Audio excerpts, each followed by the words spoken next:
Hey, Witney. Yeah. What's your favorite bed? Probably the like firm bed. Prefer firm beds. I had a bed in high school. It was like an air mattress bed that you could adjust the softness on. But to inflate it, it sounded like a vacuum cleaner. So if you wanted to adjust it in the middle of the night, you woke up the house. I'm sorry, I thought this would be interesting. And would you like to see my stamps?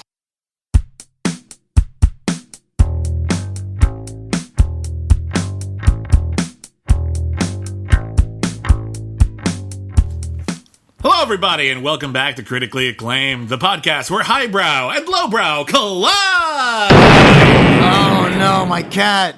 Oh, your cat. It's been eating the nitroglycerin again. Fortunately, it's a cartoon cat, so it's fine. Yeah, it just gets all ashen and then it takes a bath and it's okay. Yeah, it's totally fine. It's got like one of those like Little Band-Aids and an X for no reason. I have never required a Band-Aid in the shape of an X. I didn't understand I've why never that's a suffered a wound that grievous. Yeah, you get that like just... Yeah, I don't understand. Anyway, you're weird. What's your name? Introduce yourself. My name is William Bibbiani. I am a film critic for the internet. Everybody calls me Bibbs. My name is Witney Seibold. I, too, am a film critic. I, too, write for the internet.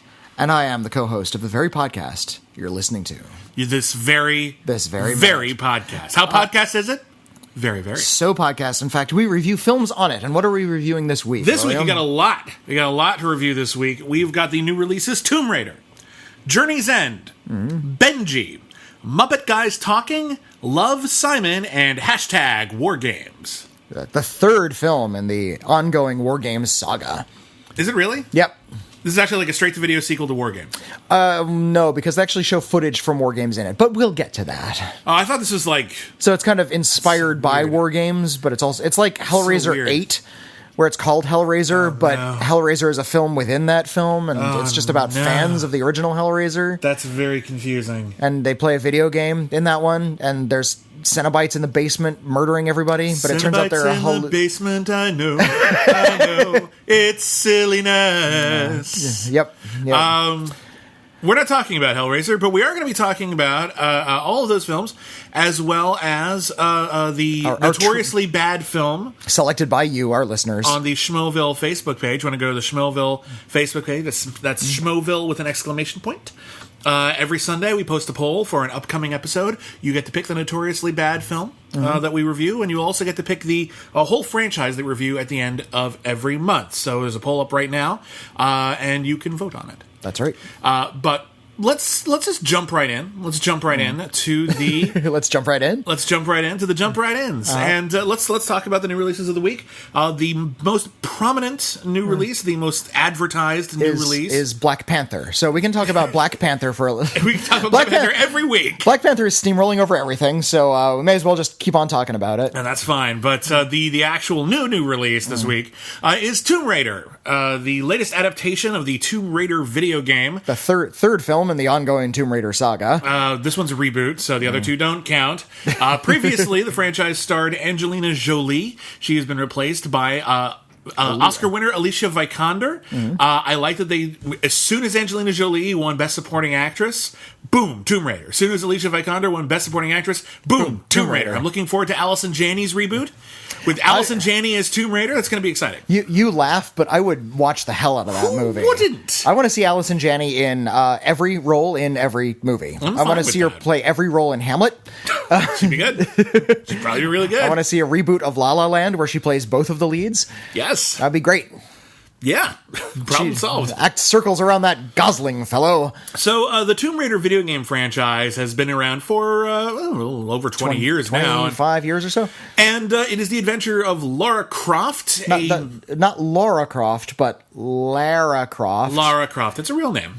Lara. It's a real name. Don't say it weird. Yeah. She's a millionaire tomb raiding enthusiast who, when she is not being a millionaire, raids tombs. She's basically Indiana Jones, but not. She's Indiana Jones, but she raids tombs kind of as a hobby. Yeah, just for funsies. Like, Indiana Jones did it I got the impression, partly at least, for like intellectual curiosity. Like he's also a scientist and he wants to sort of explore this stuff so he can pass on information to his students. And he did it for money, like early on in his career, as we saw in Temple of Doom. Yeah. Then he saw the light and became a slightly better person. But yeah, he had these very altruistic reasons, and in various different games, Lara Croft's motivations are varied. But she's not a teacher. I know they've rebooted the series a few times. Yeah, the rebooted video game we saw Lara Croft's origin. But I got to be honest here. I think you've got a real outsider perspective on the whole video game industry. I was about to ask, how many of these games have you played? Because I've played exactly 0 of them. Like 2. Like I didn't have. I think it was like a PlayStation only game for a while, and I didn't have a PlayStation when it came out. And I tried playing some Tomb Raider. It wasn't quite my jam. It's a combination of platforming and puzzle solving wasn't for me at the time when I played it. But no, I honestly think like it's real unfortunate because I think it's fair to say that Tomb Raider is in many respects from the get-go kind of an Indiana Jones knockoff.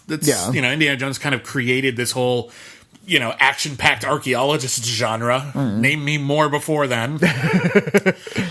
So wait a minute. Archaeologists. Yeah, Indiana Jones. Yeah, it's kind of like you can argue like there's a little bit of King Solomon's Mines in there, and of course there is, but like archaeology, not quite the same. But there's nothing probably wrong with that in its construct. And I'm not sure how much of this is taken from the 2013 game, but in this new version, she's younger. She's so it was always an origin story. Yeah, so this is sort of her origin story. She is an heiress to a bazillion-dollar fortune, which she's not taking. Yeah. Because she believes her father is still alive. So she refuses to sign the paperwork that would get her $1 billion. Okay, the premise of the movie is this. Lara Croft is, you're right, her father was off on mysterious travels. He disappeared. They want to declare him dead, but in order to do that... Dominic West. Yes, Dominic West from The Wire or John Carter, as we discussed in this podcast from previous occasions. Yeah, he went missing on one of his mysterious travels, and they want to declare him dead, but Lara Croft doesn't want to admit that he's dead, so she's been living a different kind of life, and she's been, like, living very cheaply. She doesn't have a lot of money, and, like, she, like, embarks on, like, weird bicycle races just to win, like, 800 pounds, and... It was only 600 pounds. Oh, I apologize. Or rather, 600 euro, and... And yeah, it was something straight out of Premium Rush, and I loved that scene. That scene is fun. It's a great bike chase. And she, at the start of the film, gets a key.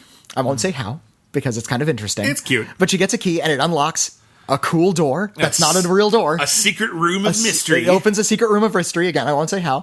And she discovers a mystery that her dad was working on before he went missing. And so... and goes after him on a big tomb adventure. And there's the Brotherhood of the Cruciform Soul. I'm sorry. Another shadowy organization that's not ripped off from Indiana Jones and the Last Crusade at all. Okay, here's what I'm going to say right now. Again, Lara Croft as a character, heavily inspired by Indiana Jones. They wear Indiana Jones and the Last Crusade like a security blanket in this movie. Yeah. They borrow huge plot points from Indiana Jones and the Last Crusade specifically. I don't terribly mind that. The movie's like 30 years old, but they're just like, it's just so on the nose. It's really distracting. And I've always said this, the thing about a lot of video games, especially even the ones that become popular, is that they're usually inspired by very popular B movies or adventure movies, because that's not usually a lot of them. A lot of them. Yeah, a lot of the bigger ones. Uncharted is another Indiana Jones knockoff. Yeah, and Tomb Raider is most certainly an Indiana Jones knockoff. And when it comes time to adapt these to film, they kind of lose sight of that. It's like, no, this is a new thing, and they try to take a lot of, like, the games try to make the more basic premises a little bit more complicated because you have to fit in more adventure and more adventure scenes. And now they're longer than a movie. And as the games go on, they become longer and longer than movies. And when it comes time to adapt those into movies, now you're kind of shaving edges off of something that's already been really confabulated from a previous source. Because you got to realize, a movie, you're kind of getting involved in a story and watching other people do stuff. Let's say you watch an Indiana Jones movie, you like Indiana Jones, think Indiana Jones is cool, you can play Uncharted or a Tomb Raider game and get kind of the thrill of being them, but it's more about the immediacy of the experience. The action sequences make up the majority of the narrative. Because it's all action, that's what the game is. Yeah, and that's fine. And typically, some games do this real well, but like, typically... a lot of games shove the plot into cutscenes in between various playable sections. There's essentially little movies within the game. Right. And it works fine. And that's the video game medium. That's totally fine. When it comes to a movie, the movies can't really be structured like that. So once you take the plot of a lot of these video games, many of which start off as sort of evoking experiences we've had in other films. Halo obviously owes a lot to Aliens, for example. The list goes on. Metroid is Alien. Oh, absolutely it is. Or Aliens. But it's absolutely. But once you take that and retranslate it back to cinema, you end up with basically another version of what you had before. And that's not the worst thing in the world. It's really not. It doesn't necessarily make them look good, but you can make a good Indiana Jones knockoff. Why not? I do feel, though, that a lot of filmmakers have lost sight of the fact that they're essentially adapting a knockoff. Yeah. And so they're not going back to knockoff territory. So you look at something like Mortal Kombat. It doesn't look like Enter the Dragon. But it is. But if it had, maybe it would have been a better movie. Well, let's take an even better example of that, because Mortal Kombat is... I would say for better or worse, but let's be honest here, for worse, still one of the better video game adaptations. It's not that good a movie. It's okay. First of all, it's 20 some years old now, and it was never that great to begin with. It's a fun little matinee action movie, but it's not very good. That it has remained the high watermark for films adapted from video games is a little bit sad. It's quite sad. But you look at something like Assassin's Creed, which came out 2 years ago now, I think, and that was a movie that's based on a video game with actually a lot of really cool ideas and a lot of interesting characters and a lot of exciting plot points and stuff you really could turn into a very interesting movie. And rather than focus on that stuff, they focused on all the other stuff that makes no sense. Yeah.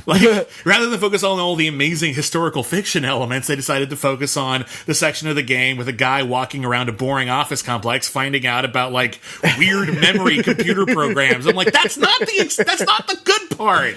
What were you thinking? Why did you change this? You had a good formula for something. It makes no sense to me. Over the years, filmmakers have tried time and time again to adapt popular video games into feature films. There are some that come out that one of us might like. I know you liked Warcraft. I think Warcraft is fine. I don't think it achieves greatness, but I think there's enough good stuff in there that overall I enjoy that movie. I think Mortal Kombat is an entertaining Enter the Dragon knockoff, but not a particularly good one. I'm a big defender of Super Mario Brothers, but I understand that's an outlier. It's like a fringe camp. It's also kind of terrible. DOA, Dead or Alive. I was going to say, DOA, Dead or Alive might be one of the most successful in...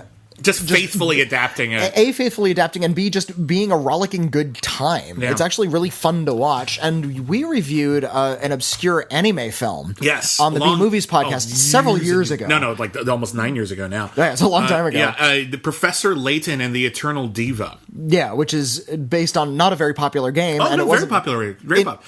Is it popular here? It was or for is it a while. Just popular in Japan? It was popular here too. There was a series of successful video games here, but Professor Layton was kind of an anime character who was like a Sherlock Holmes kind of riff, but he was more into puzzles than he was into mysteries. And yeah, they did a really great, just rock solid anime movie about the adventures of Professor Layton and his young sidekick, whose name I forget. It's been a while since I played Dick Grayson, who knows? Yeah, whatever. But it's great. It's nicely animated. The story is fun and surprising. The characters are great. The story is clear. It just feels like a real movie, which is kind of a relief after having to sit through something like, I don't know, Silent Hill Revelation. It's just terrible. The first Silent Hill has really good stuff in it. I think it's nicely shot. There's some really creepy imagery in it. I think they dramatically missed the point of why Silent Hill was scary. It's also super convoluted, that movie. Yeah, way too convoluted. It's got serious problems, but that's another one that's considered kind of a high watermark for the video game adaptation genre, and that also isn't great.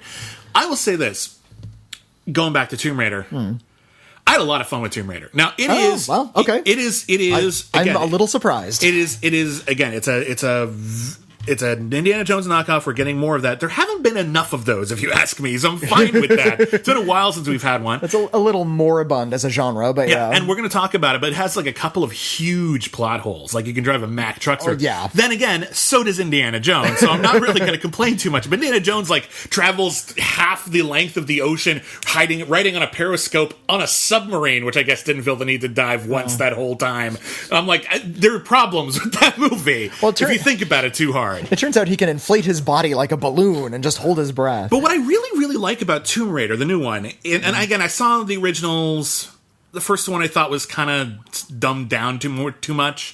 Thought it was trying to be like too much for like 10-year-olds. It could have at least taken itself a little bit more seriously. I vaguely remember the second. It was clunky. I don't think it was very well filmed. I don't think that. Yeah, the action Jolie was great in it though. She was great.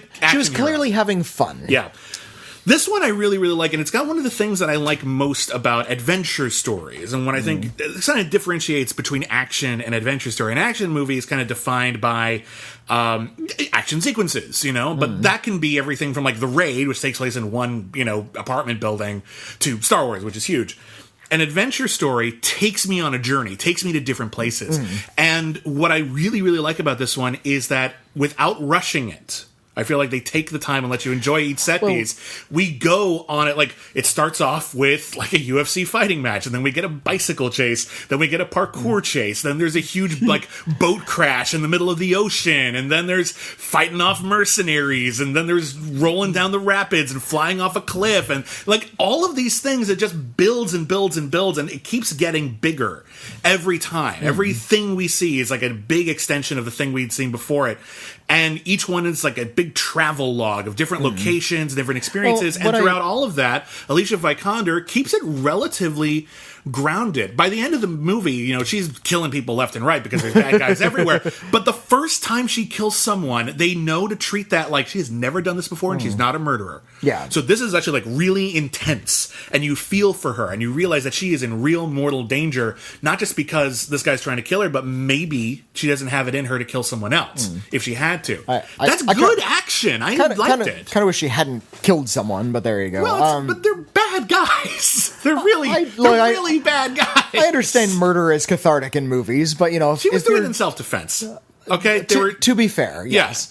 All right, and I'm glad, like, she never turned into like Katniss, where she's just like murdering people with a bow and arrow willy nilly by the end of the last movie. Well, again, I hate violence, so I'm going to kill all these people. There was an irony I think the Hunger Games tried to approach there, which was about like her being actually drafted into a war. They did not capture it well. Not particularly. The irony may be in the books; it's not in the movies. But anyway, I really had a good time with the way this movie presented its sequence of events, and we talked afterwards about some plot holes. We'll talk about that in a minute.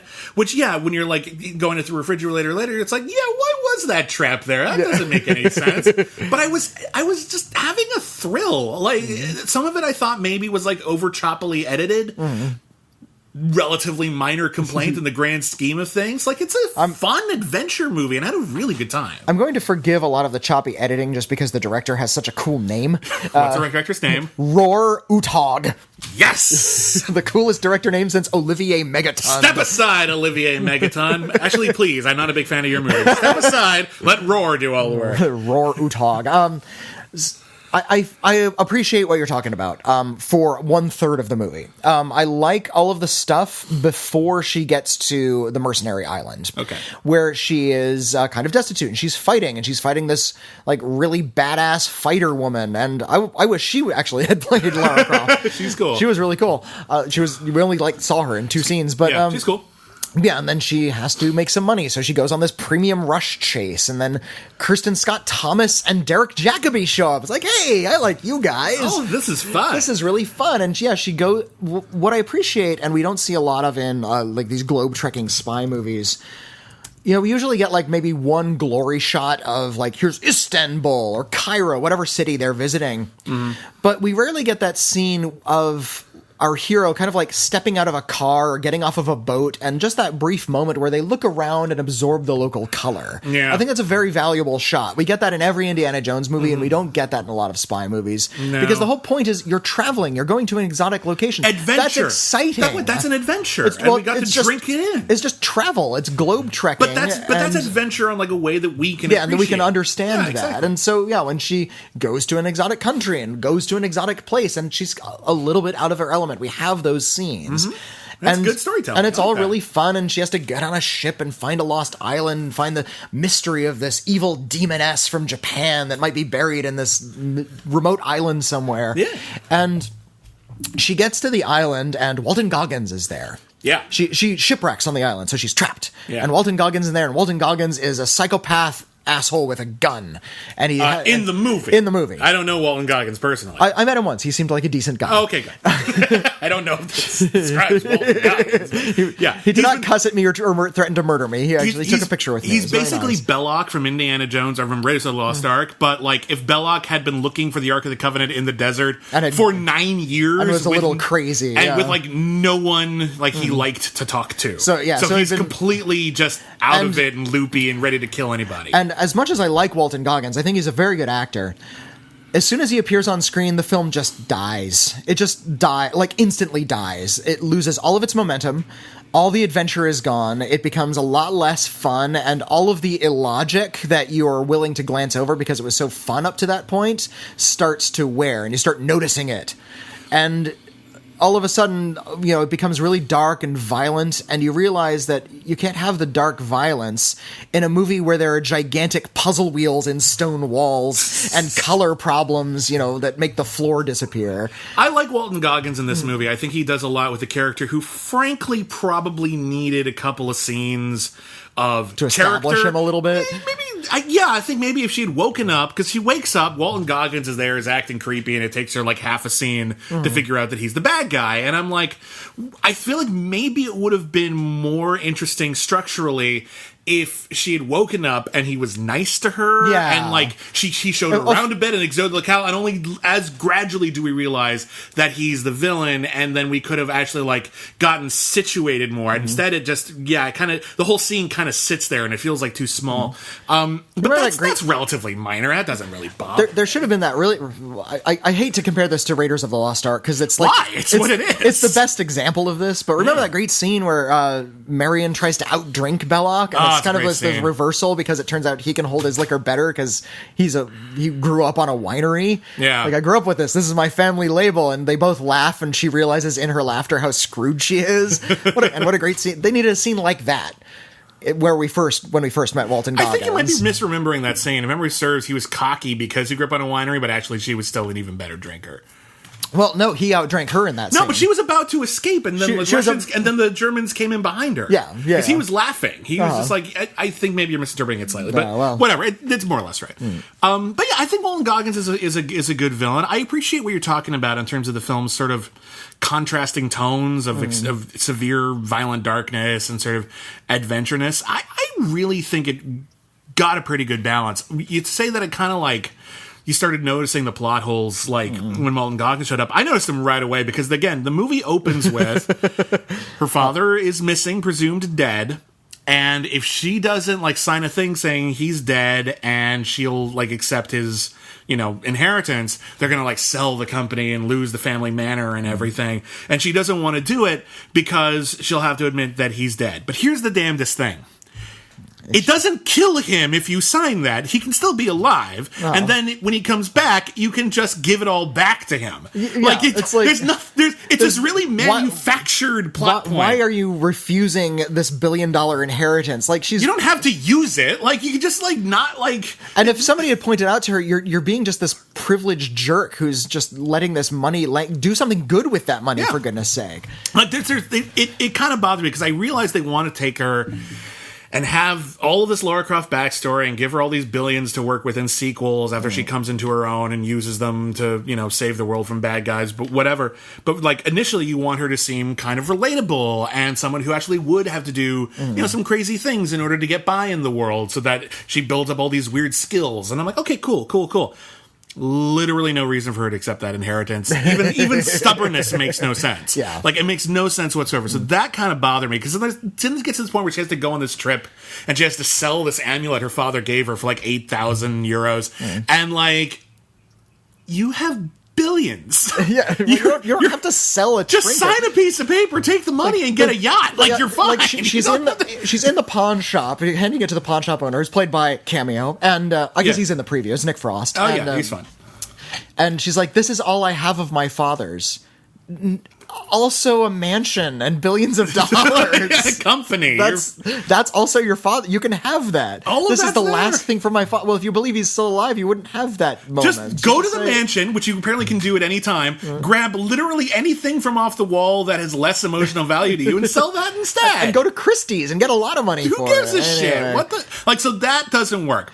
Well, and There's also, yeah. we eventually learn what's in the tomb. Which we they, won't tell you. They do have to raid a tomb. I'm not going to tell you. What we can say is that once you find out what's in the tomb and why, you realize there's kind of no reason for it to have a ton of death traps. Yeah, like, why are there death traps in there? You could have just dynamited the mountain. Like, there's no good reason for them to, like, there's no reason for it to, like, be this weird, elaborate thing for people to get to. Like, it makes no sense. There's a scene in the tomb, and of course there's bodies in a tomb. I'm not giving anything away here. It's called a tomb. It's called a tomb, and they raid it.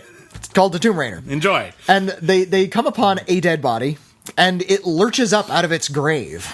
Yeah. And you realize it was automated to do that. Why? Why? There's no reason. There's no reason at all. It makes no sense. And listen, when I'm watching the movie, I don't give a shit because you know what? Lara Croft is raiding tombs. The traps are kind of cool. I think some are cooler than others, but whatever. Like, I was having a good time. Like, some of them are rather inventive. The action sequences are well put together. I didn't really care, but yeah, once you brought it up, I'm just like, oh yeah, it makes no sense. I don't give a shit. I do not care. Does it make it not as good a movie? Well, yeah, it would make more sense if it made more sense. But it doesn't make little sense. That's a great pull quote. It would make more sense if it made more sense. But it doesn't make so little sense that I'm distracted from it and I'm not enjoying it. That's my thing. Like, again, every movie has a plot hole. Like, every movie. You think about it long enough, there's something that just, like, they had to throw it in there, the movie had to keep going, they just let it happen. It's something that's convenient or whatever. The question is, does it hurt the movie? Is it so glaringly obvious that it pisses you off? And it didn't piss me off. All right. We can put it out, I'm like, oh, that's kind of funny. I'm still going to enjoy this movie because, again, it's all about the experience of watching it and having a really fun time with an entertaining action movie. Is it great? No. But I would argue that it's, like, I mean, it's not like 4-star action movie quality. I think this might be the best non-Indiana Jones movie we've had. What do you think about the stuff that tried to evoke Indiana Jones stuff? I think this is, like, as knockoffs go, this is solid. This is good stuff, and I had a really good time with it. I think it's about on par with the fourth Indiana Jones film. Oh, it's and better just than sort of scattered, not very good tone. Oh, it's better than that. Bad plotting consistencies. It's nowhere near as silly as that. It's true. It's not near. It's not as busy. It holds together. It's a lot more efficient. That's for sure. I think Kingdom of the Crystal Skull is just bloated like crazy, and there's no Brendan Gleeson's or not Brendan Gleeson. Brendan Gleeson. Walton Goggins. No, Dominic West. From Crystal Skull. The Indiana John Jones Hurt? sidekick character. Oh, the sidekick character. Yeah, the one nobody remembers. Shia LaBeouf. Not Shia LaBeouf. It was Brendan Gleeson from the beginning. Brendan Gleeson. The one that betrays him. Yeah, it's Brendan Gleeson. It's Brendan, okay, it is Brendan Gleeson. Okay. No, it's not Brendan Gleeson. It is Brendan Gleeson. It was Ray Winstone. It was Ray Winstone. That's the right. other Thank Brendan you. Gleeson. The guy who looks a lot like Brendan Gleeson, but is not. I get them confused a lot. Ray Winstone. I apologize. You're right. Brendan Gleeson is Irish. Ray Winstone is British. But they get the same roles. They tend to get the similar roles. You can't get Brendan Gleeson, you get Ray Winstone and vice versa. Couldn't get Ray Winstone's name out of my mouth. There's that character is like so inconsistent and so badly written. It's not even worth bringing up anymore. But yeah, we don't have a stupid character like that in Tomb Raider. We cut out all the fat, and it's still not that great. No, not particularly. But you know, I dig this one. I had a good time with this. Right. It's not going to make my best films of the year list, but like when it comes down to it, this is a entertaining, enjoyably crafted adventure. I think Alicia Vikander, she proved a couple of years ago that she is like one of the great actors like of her time right now. Just one amazing year with like Ex Machina and a great role in a not great movie, The Danish Girl, and she's fantastic. And I think she was a really good action hero, and I really want to see more of her. So I want to see more of her as an actor. I want to see more of her as just a badass. Like, I just think she's great. So yeah, I had a really good time with this, and if this spawns a franchise, I hope it does, because I would like to see more here. I think there's more to go. There's a little bit of sequel baiting. Just a little. And it's dumb. It's kind of dumb. It's and fine. I imagine all of the stuff is like things to make fans of the game series sort of go a little nuts. Well, here's like, the thing. Here's a bunch of references that I clearly am not understanding. I think it's pretty organic. There's like one thing, like the last thing is kind of a winking kind of thing, which is the sort of thing that like too many video game movies fall into. You look at something like Street Fighter the movie or whatever, where it's like everything is at the end. Everything is like, oh, I get that. It takes me out of the movie. Tell a story. Stop winking and letting me know. I played the game. I'm in the theater. You don't need to pander to me. Like, so there's one cute thing that happens right at the end. But William, that's all movies do now. That's all big blockbusters are, is pandering. And I think the best ones manage to find a way that if they're gonna pander, and a lot of them do, find a way to integrate it into the story. At least have there be a reason to be there. Here it's a little cute, but it's the last thing in the movie, and it makes me like, oh, this will be fun next time. Like I enjoyed it. There we go. Let's move on. Let's move on to. I'm not gonna take too long about this one actually. There's a new World War I drama in theaters now called Journey's End. And by new, I mean really old, because it was kind of the original World War I drama. It was written, I think, in 1928. Okay. It's been adapted many times, including by James Whale, the guy who directed Frankenstein, and it's been like TV movies. The last season of Blackadder was one long adaptation of this story. Journey's End is the story of a group of British soldiers in the trenches. I think they're like 50 yards away from the German trenches in World War I, and they know that within a week, the Germans are going to climb over that hill, and they're just going to murder everybody. And that's their week. And there's nothing they can do about it. And that's the movie. And it's really depressing. And it was one of the great, like that and All Quiet on the Western Front were kind of the prototypical war stories of the 20th century. And they were fiercely dramatic and deeply rooted in character. Both big anti-war polemics as well. Because this is all pointless. What are we doing? This is horrible. And this is another adaptation of it. It's a very faithful adaptation, as near as I can tell. And it's quite good, but it's kind of the same thing. So, a young soldier named Raleigh, played by Asa Butterfield from Hugo and Ender's Game. He's new, and you get Asa Butterfield. You don't get him to play an experienced veteran. You get him to play someone who's bright-eyed and bushy-tailed. He shows up to the war. He still looks, however old he is, he still looks very young. Yeah, he shows up to the war, and he asks immediately to be placed with an old friend of his who has been having a romance with his sister, Captain Stanhope, played by Sam Claflin. Because he remembered him being wonderful and charismatic, and by the time he gets to the trenches where this guy is like, when we're going to die in a week, this guy is an alcoholic. He's just been destroyed. It's been destroyed. Yeah, the war has destroyed him, and this young, bright-eyed kid who shows up, this is not good. A, this kid's going to die. B, this kid is just going to write letters to that woman I loved and ruin my reputation for forever by telling her I'm a hopeless alcoholic. So this sucks. Everything about this sucks. I don't like that this kid is here. Paul Bettany plays Stanhope's second in command. He was a teacher, and now he is. I like Paul Bettany. Paul Bettany's a really good actor. It's been a while since he's had a role this good, to be perfectly honest. He's been in a lot of garbage, that guy. He kind of has. But when he gets a good role, he nails it. And here he plays this voice of calm reason, but that can be kind of flat in a story like this, where you're just the person who has to keep their head while everyone else about them is losing theirs. Here, he steals the movie. He's really good. There's this great bit where Paul Bettany and Asa Butterfield and a couple other characters, they are given a mission to basically climb over the mud, grab any German they can, and drag him back. They're all gonna die. There's no way this is gonna go well, and they're gonna have to do it. And when are we doing this in 10 minutes? Fuck. So there's this great scene. There's this really fantastic scene, which is Paul Bettany and Asa Butterfield, and they're both getting ready, putting on their garb, and Paul Bettany is just this is my last chance to have a moment where things are calm before I die. So I just want to enjoy this pipe, and I'm going to ask this kid about banal shit. Tell me about the garden, where you grew up. That's all he wants. He just wants to just pretend the war doesn't exist for a couple of minutes. Asa Butterfield, who is new to the war, is excited and only wants to know about what's going to happen next. Oh god, he's nervous and he's scared, but he's just okay, so when we get over the wall, it's okay, that's great. Were there lilacs? They both want to have a totally different conversation, and it's tragic on both levels, and it's such a great little bit of acting. Nice. That bit's great. And if you've never seen any adaptation of Journey's End, this is a good one. You can totally go see this, and I think you'll enjoy it. I think it's well directed. It's just I've seen this adapted before, and it just doesn't really bring anything terribly new to it. What is happening that we need this story right now? That's an interesting point, and I think part of it feels so almost like a historical preservation thing. The reason why you do need a reason to do Hamlet on stage again? Not necessarily. You can't just do it because you're keeping Hamlet alive, and there's something to that, I think. Well, that's just a great drama universally. Yeah, you can add a new take on it, or you can show it from a different perspective if you want, but you can also do Hamlet, and that's fine.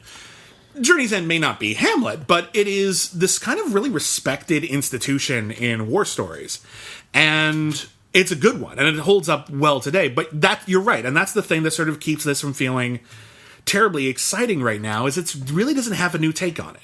It really doesn't bring anything new to it. It's just a good World War I story. But it doesn't feel just like, when you look at today from this perspective, you're right, it brings up a lot of no, this is just what happened in World War I. And it still feels relevant today because war still sucks. Yeah. But it just doesn't have that new thing. It doesn't have that new perspective. It doesn't feel like the director, a guy named Saul Dibb, had I have this vision of how Journey's End should be. He just did a very respectable version of Journey's End.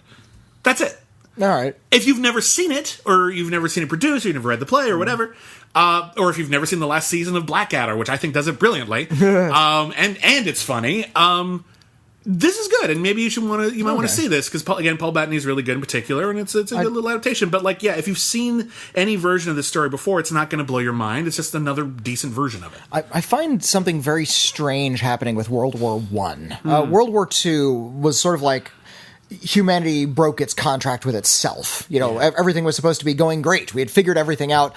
Oh, wait, now the whole world is at war again. Yeah. And, millions and millions of people are dying for, bad ideas, and technology is being used in the worst possible way. Yeah. All the contracts broke with World War II. So movies for decades have been exploring that, the breaking of that contract, the tragedy of World War II. And we've seen it from every possible perspective, and we need to keep looking at it. World War I... back in the 1920s and 30s, you look at All Quiet on the Western Front, and there are these dark tragedies. World War I was horrible. Yeah, and that was another one where the technology was still starting, mustard gas. And we were starting to really feel just how horrible war could be. And All Quiet on the Western Front is one of the best anti-war films there is. Yeah. It's just one of the best war films there is. You fast forward to the present, and you get stuff like War Horse.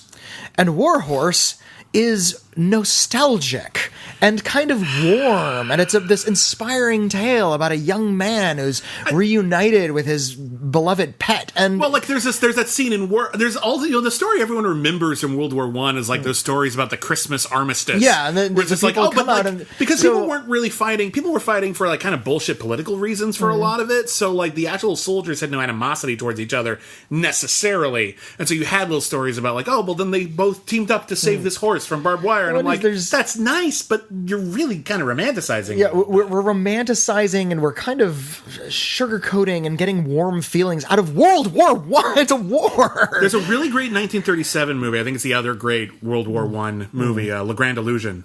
By Jean Renoir. Yeah. That is a story of prisoners of war in World War I, and it's kind of like this ongoing battle between people who think that war can and should have dignity, and that we can just kind of treat the opposing sides like human beings and respectfully, and also it's fucking war. Yeah, it's just these full of these great ironies, and it's really, really great if you just look at it just in terms of we think war can be respectable. Fucking how? But we do. War's not. No. Yeah, and I think World War I is treated in a lot of fiction like a harsh lesson for that, of which people who and this happens a lot, every generation or two. There's a generation that didn't pay attention when the previous generation told them, no, we had a war. It was the worst thing fucking ever. Everyone hated it. Nobody came back sane. It was terrible and horrifying, and we should never have wars again. 2 generations later, war was cool, right? I keep hearing all these great stories. What stories are you watching? All these romantic stories about how the world was united. In death. Death. They were united in death. It was the most horrible thing ever. There was nothing good about it. This was not a story of anyone's greatness. It was a story about the world's shittiness. Yeah. World War II was great. Oh, was it? World War II, but we have a lot of movies that say otherwise. Well, there were reasons to fight that war, don't get me wrong, but the fact that the war sucks. Yeah. We shouldn't have it. Everyone should just be nice to each other. How hard is that? Too hard, apparently. What the fuck? I find it odd, though, that World War I seems to be the central location for romantic war stories in the modern age. I think people, because the reason World War I happened is kind of almost hard to explain. Yeah. It's like, and this Archduke was assassinated. I'm like, that's it? That's it? No. Well, there's more, but you know what I mean? Like, it doesn't have this, like, we were fighting because they attacked Pearl Harbor, or there were these atrocities being committed against a whole group of people. It was politics more than anything else in World War I, and it just doesn't have the same vibe. I love the dramatically. I love the parodies about the way wars began. Stan Freberg wrote a funny bit, which started with, "What do you mean you sunk the Lusitania, Charlie?" "Oh, I accidentally sunk the Lusitania, Bob." "Well, let's just say it was one of those German U-boats. It's just crazy enough to believe." Oops. Anyway, Journey's End. Yeah, it's pretty good. And if you've never seen it before, it's a good version of it, but there are other versions and they're arguably better. All right. Tell me about, what else did you tell me about Love, Simon. Love, Simon. Love, Simon is... excuse me. Yeah, got a little frog in my throat. Love, Simon is a teen romance film in the John Hughes mold. It's very clean. Simon is a just boring white kid in Atlanta, Georgia. He's not very interesting. He drinks a lot of coffee and he hangs out with his friends. And he has one big secret, and it's that he's gay. And he doesn't know how to come out. And he has to struggle with the fact that he doesn't feel like he can tell anybody. He doesn't feel like he can tell any of his best friends. Even though this is the modern age, there's at least one other out gay student at his school. Mm-hmm. And there's another one and he doesn't know the identity of this person. And he, thanks to one of those confessional websites, learns about the existence of this person and begins an online like a blind pen pal correspondence with this person. Right. And these two young boys end up kind of falling in love with each other through this correspondence, even though they've never met in person and they've never seen each other. Okay. And they're both desperate to sort of stay in the closet.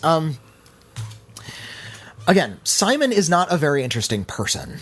And it's kind of weird to go back to this point that we kind of suffered through in the 1990s when I saw a lot of indie dramas where the assumption was that from the audience was that the character was going to be interesting merely because they were gay. They had no other character traits. Their sexuality was it. And I saw a lot of really bad queer films as a result of it. This, however, comes out of Fox. It is a mainstream drama. It's a coming out story. It has a main character who is gay. It has several gay characters. And it roots for his romantic conquest in a really kind of pleasingly... I hate to keep hammering on the word warm, but this pleasing, warm fashion. It is a very sweet film. Mm-hmm. It is strangely revolutionary for how boring it is. I've heard this a lot. I've heard people say that, like, it's because it's such a straightforward teen story and the protagonist is gay, it feels almost revolutionary. Yeah, in that regard. The whole point of the story is that he doesn't have some sort of extraordinary circumstance. He's not being raised in a repressive environment. He's just a regular kid. And that's kind of the point. And I think regular, I think, by movie standards. I think everyone's idea of regular in reality is... I mean, the sort of archetypal teen... John Hughes. White male, John Hughes white teen. Yeah.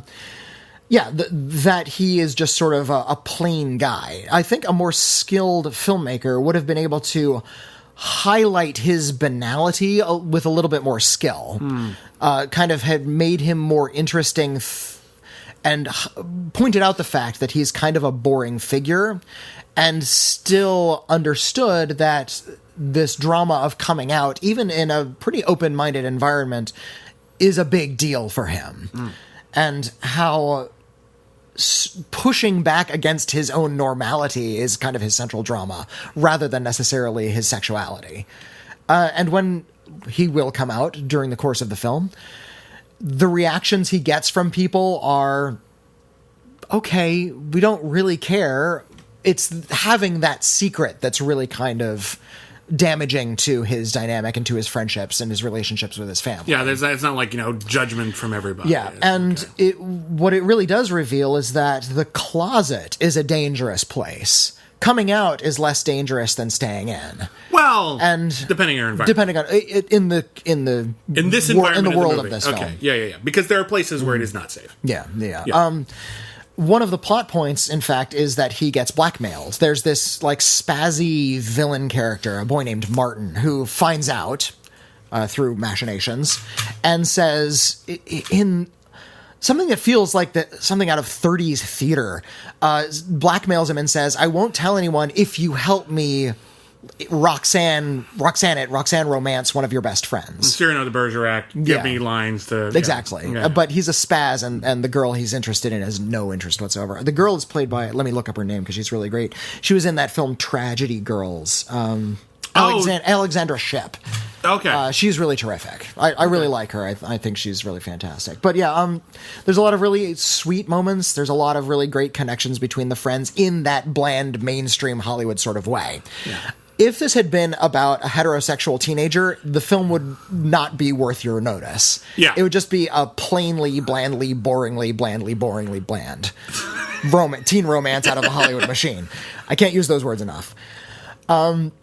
So, yeah, that we finally have this kind of boring story with a gay character is a step forward. Well, I mean, you can take any story, really, and look at it from a different perspective, from a different angle. Yeah. And it can, all of a sudden, just liven the hell back up again. We've seen no end of sort of white teen coming-of-age romances. Oh. There's nothing terribly wrong with them, but like then you come at it from a different perspective, and you're just like, oh, there's still so much life in this. Like, there's a reason we come back to the same stories over and over again. It's because there's an element of universality to them, but once you start making them more specific, you realize how important this can be to different people from different experiences, and that's very exciting. While I would like people to say this, it's difficult for me to say that when Call Me By Your Name is still playing in theaters. Yeah. Call Me By Your Name is like the much more honest, the much more dirty, the much more grounded, the much more well-rounded version of sort of the coming out story. Yeah. And what that first romance with another boy can really feel like. It's certainly the better film. But yeah, that Love, Simon is going to attract maybe some 13-year-olds who are still in the closet or still figuring things out. And they're not going to go see Call Me By Your Name. But they might go see something like Love, Simon. And I think might be a more valuable experience, even though it's not a better film. So, I can really applaud this very sweet, very pleasant, very kind of inconsequential teen romance for daring to be about a gay character. It's finally here. Good. Well, that's great. I like that. A movie, we'll move on now. A movie that I was pleasantly surprised by is the new Netflix original film Benji. Now, Benji... This is like the 6th or 7th Benji film? This is the 6th Benji film, but there have been a bunch of TV specials, a television series in which he teamed up with an alien and a robot. That's out of canon. Benji, for those of you who don't recall, or, it's been a long time since we've had a Benji movie, and there was a long time before we had the last one.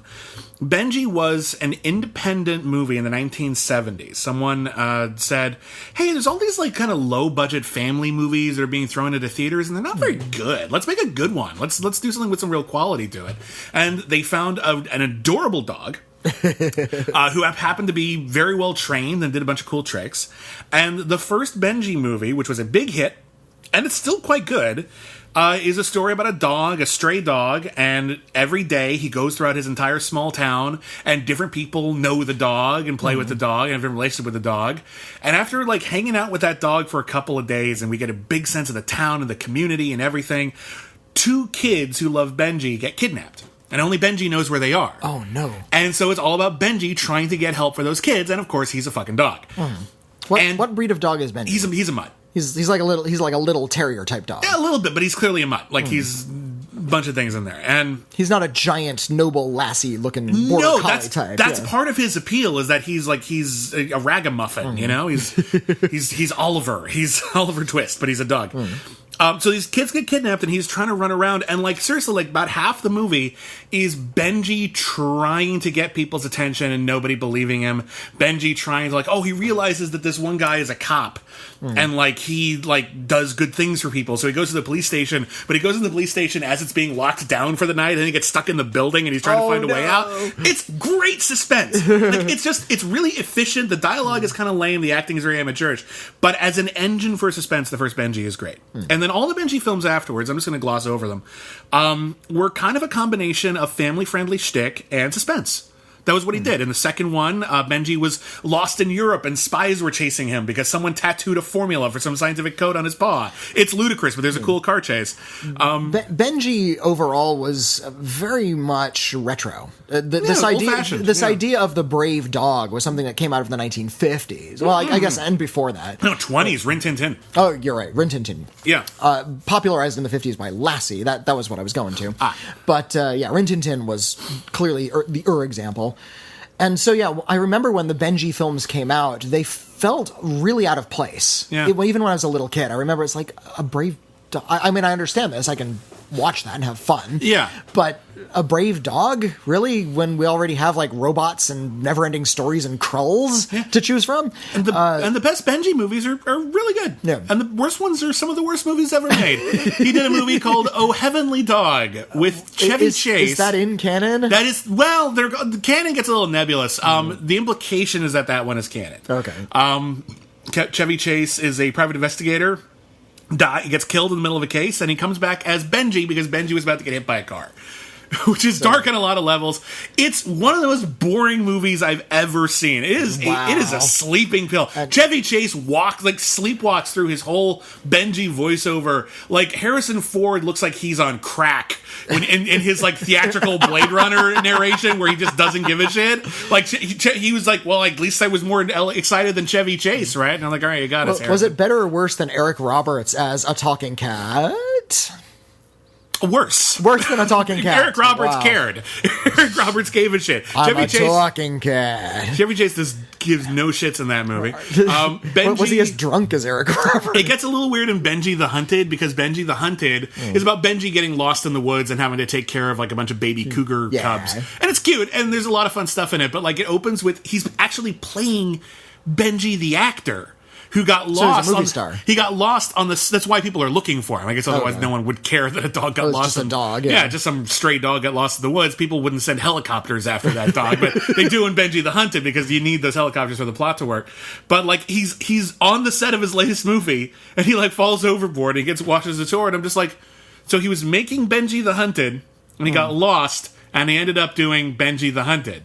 It's a weird movie. Life imitates art. And then the poster for Benji the Hunted is one of the funniest things because we have that sort of Drew Struzan kind of big, glorious glory painting, and it's Benji standing nobly over some baby cougars on a cliff, and there's like different sized characters, and the forest is all around him, and it's Benji. It is so Benji. It's not like a noble eagle. It's not a noble looking creature. Benji's a little critter. But I like Benji. He's adorable, but he's not a noble creature. He's just a cute little thing you want to cuddle with. So I guess Benji the Hunted didn't do too well because like there was another Benji movie for like another 14 years, and then it was like a super low budget affair, and it wasn't very good. But they decided we're going to reboot Benji. In 2018, why not? In 2018, and guess what? They did a great job. Okay. This is a really good family movie. This is actually, I think, the best Benji movie. Okay. Which is, with the good ones, that's actually saying something. Everything is better than Oh Heavenly Dog, but this is even better than the original Benji. So the plot is... We need to put Oh Heavenly Dog on a poll now. You realize that. Somebody's going to hate you so much. We have to do Benji the whole series, actually, because that's part of a series. Yeah, I guess so. So we take it from the beginning. We actually see Benji as a puppy, cutest dog in the world, and his mother and all of his like brothers and sisters are taken by dog catchers in the first scene, and you might actually cry in the first scene of Benji. Like that's how like just good it is. Like just like it's a cheap shot, but it works. So like it's so great. It's like Piglet Babe. Goodbye, Mom. But what it does is what I like is that it establishes early on because Benji is kind of a hero because. In the previous movies, here he's like when the kids who want to adopt him get kidnapped. You realize that's his family, and when he was young, and his mother was being taken away in a truck. He was a puppy, and he couldn't catch up to the truck, and it's so fucking sad. But now that he's a fully grown dog, he can actually chase down that truck, and he will not give up. And it's really that's why he chases cars. And that's why he chases those kids when they get kidnapped because of a robbery gone wrong. And it's like that's good drama. Like it's not complicated, but it's effective and it really works. So he meets these kids. They're charming kids. I like them a lot. They get kidnapped. And what's actually kind of cool is they get kidnapped. Benji manages to follow the truck to where the bad guy's hideout is. And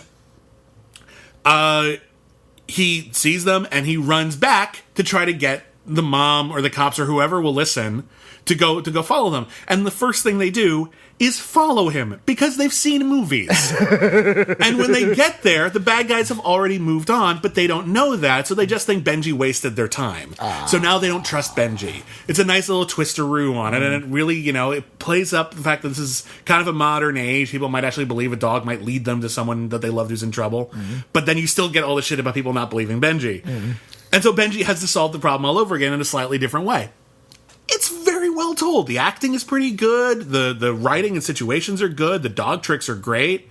It's suspenseful. It's charming. It's family friendly. And some of the bad guy stuff is a little dark. Like, some kids might go, eh. But, this is a really good family movie. And I was very impressed. Okay.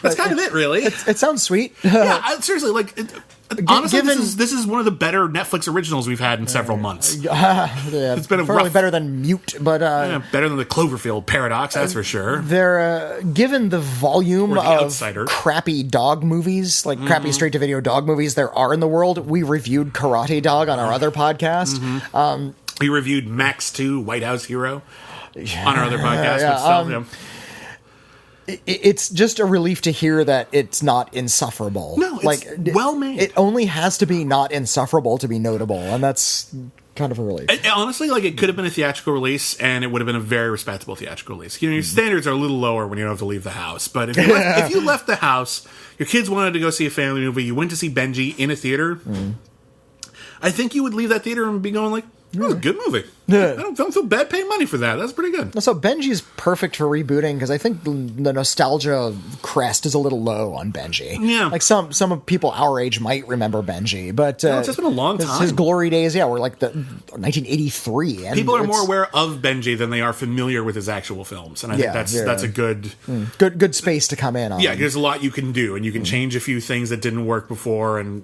so this worked. Nice. Tell me about what was it? Hashtag WarGames. Hashtag WarGames. So WarGames came out, again, 1983. WarGames came out, and it was about a teenage hacker / computer game player played by Matthew Broderick. Back when that was a novelty. Yeah, it was really weird. People didn't have a lot computers in their homes that much. And there weren't a lot of movies about him. Yeah. This was the big one for a while. And the satire of that film was he breaks into a war computer thinking it's a video game. Yeah, he thinks he's going to break into a video game company and play their latest games. And he plays a game called Global Thermonuclear War. And what he doesn't realize is he literally just started a global thermonuclear war. And the level of satire is war and video games are indistinguishable. War has been reduced to something as simple as just good guys versus bad guys. And he's throwing the world into turmoil just playing a game, and he thinks he's just playing a game. And the original WarGames, obviously the technology is outdated, but it's still sharp. And it has one of the best endings of any movies in the 80s. I'm not going to ruin it for you. The ending of WarGames is really smart and really cool. It was directed by John Badham, and he's just a really good director. He thinks things through. Then there was a straight-to-video sequel in the mid-2000s that nobody ever talks about called WarGames: The Dead Code, and I didn't see it, and neither did you. Nobody cared. Nobody cared about that. Nobody gave a shit. But now we have WarGames updated for the modern day, rather savvily, I think. This is available on Vudu and on Steam, which is a video game store. Okay. Yeah, you can download it through Steam. Interesting rollout. And it is an interactive movie. So it is told... So it's a video game. Only in one element, and I'll get to that. Okay. No, more or less, it's just a movie. It's something you watch, but you can interact with it in little ways. It is told through just video call screens, like that film Unfriended. Okay. So we only see people looking at the camera in sort of floating screens within a black space, and they're all kind of communicating with each other. The main characters are all computer hackers, and they have been using their hacking skills very much like Anonymous to harass people they feel have kind of unsavory political connections. And the opening scene is they hack a drone and stalk the mansion of a famous musician who just performed for a foreign dictator. And they feel that was really irresponsible of that rapper, so they stalk him with a drone, and they feel that's really funny. And they shoot down the drone, and that they feel that's a mission accomplished.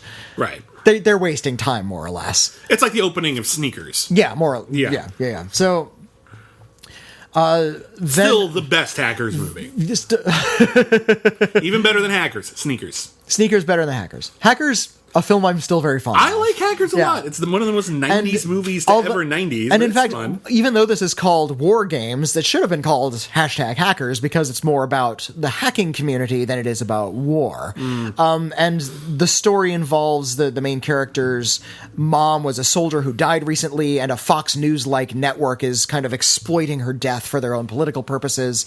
So she starts stalking one of the pundits, but it turns out the pundits has connections to this North African Republic, and they get involved with another anonymous-like hacker who wears a mask. The story is pretty straightforward. We've seen that sort of thing in a lot of espionage thrillers before.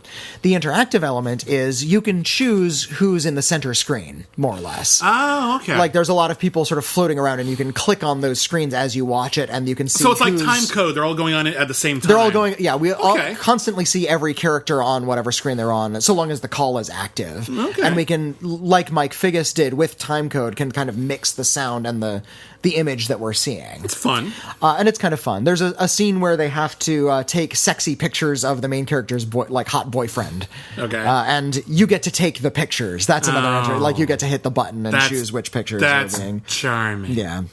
But is it good? Is it suspenseful? It's an interesting idea, but I don't know. It's an interesting idea, and yeah, that sort of interactive element is the only thing that's really sort of keeping the story fresh. I think the performances are quite good. They're not by any sort of recognizable film actors. Let's see here. I forgot the name of the main actress.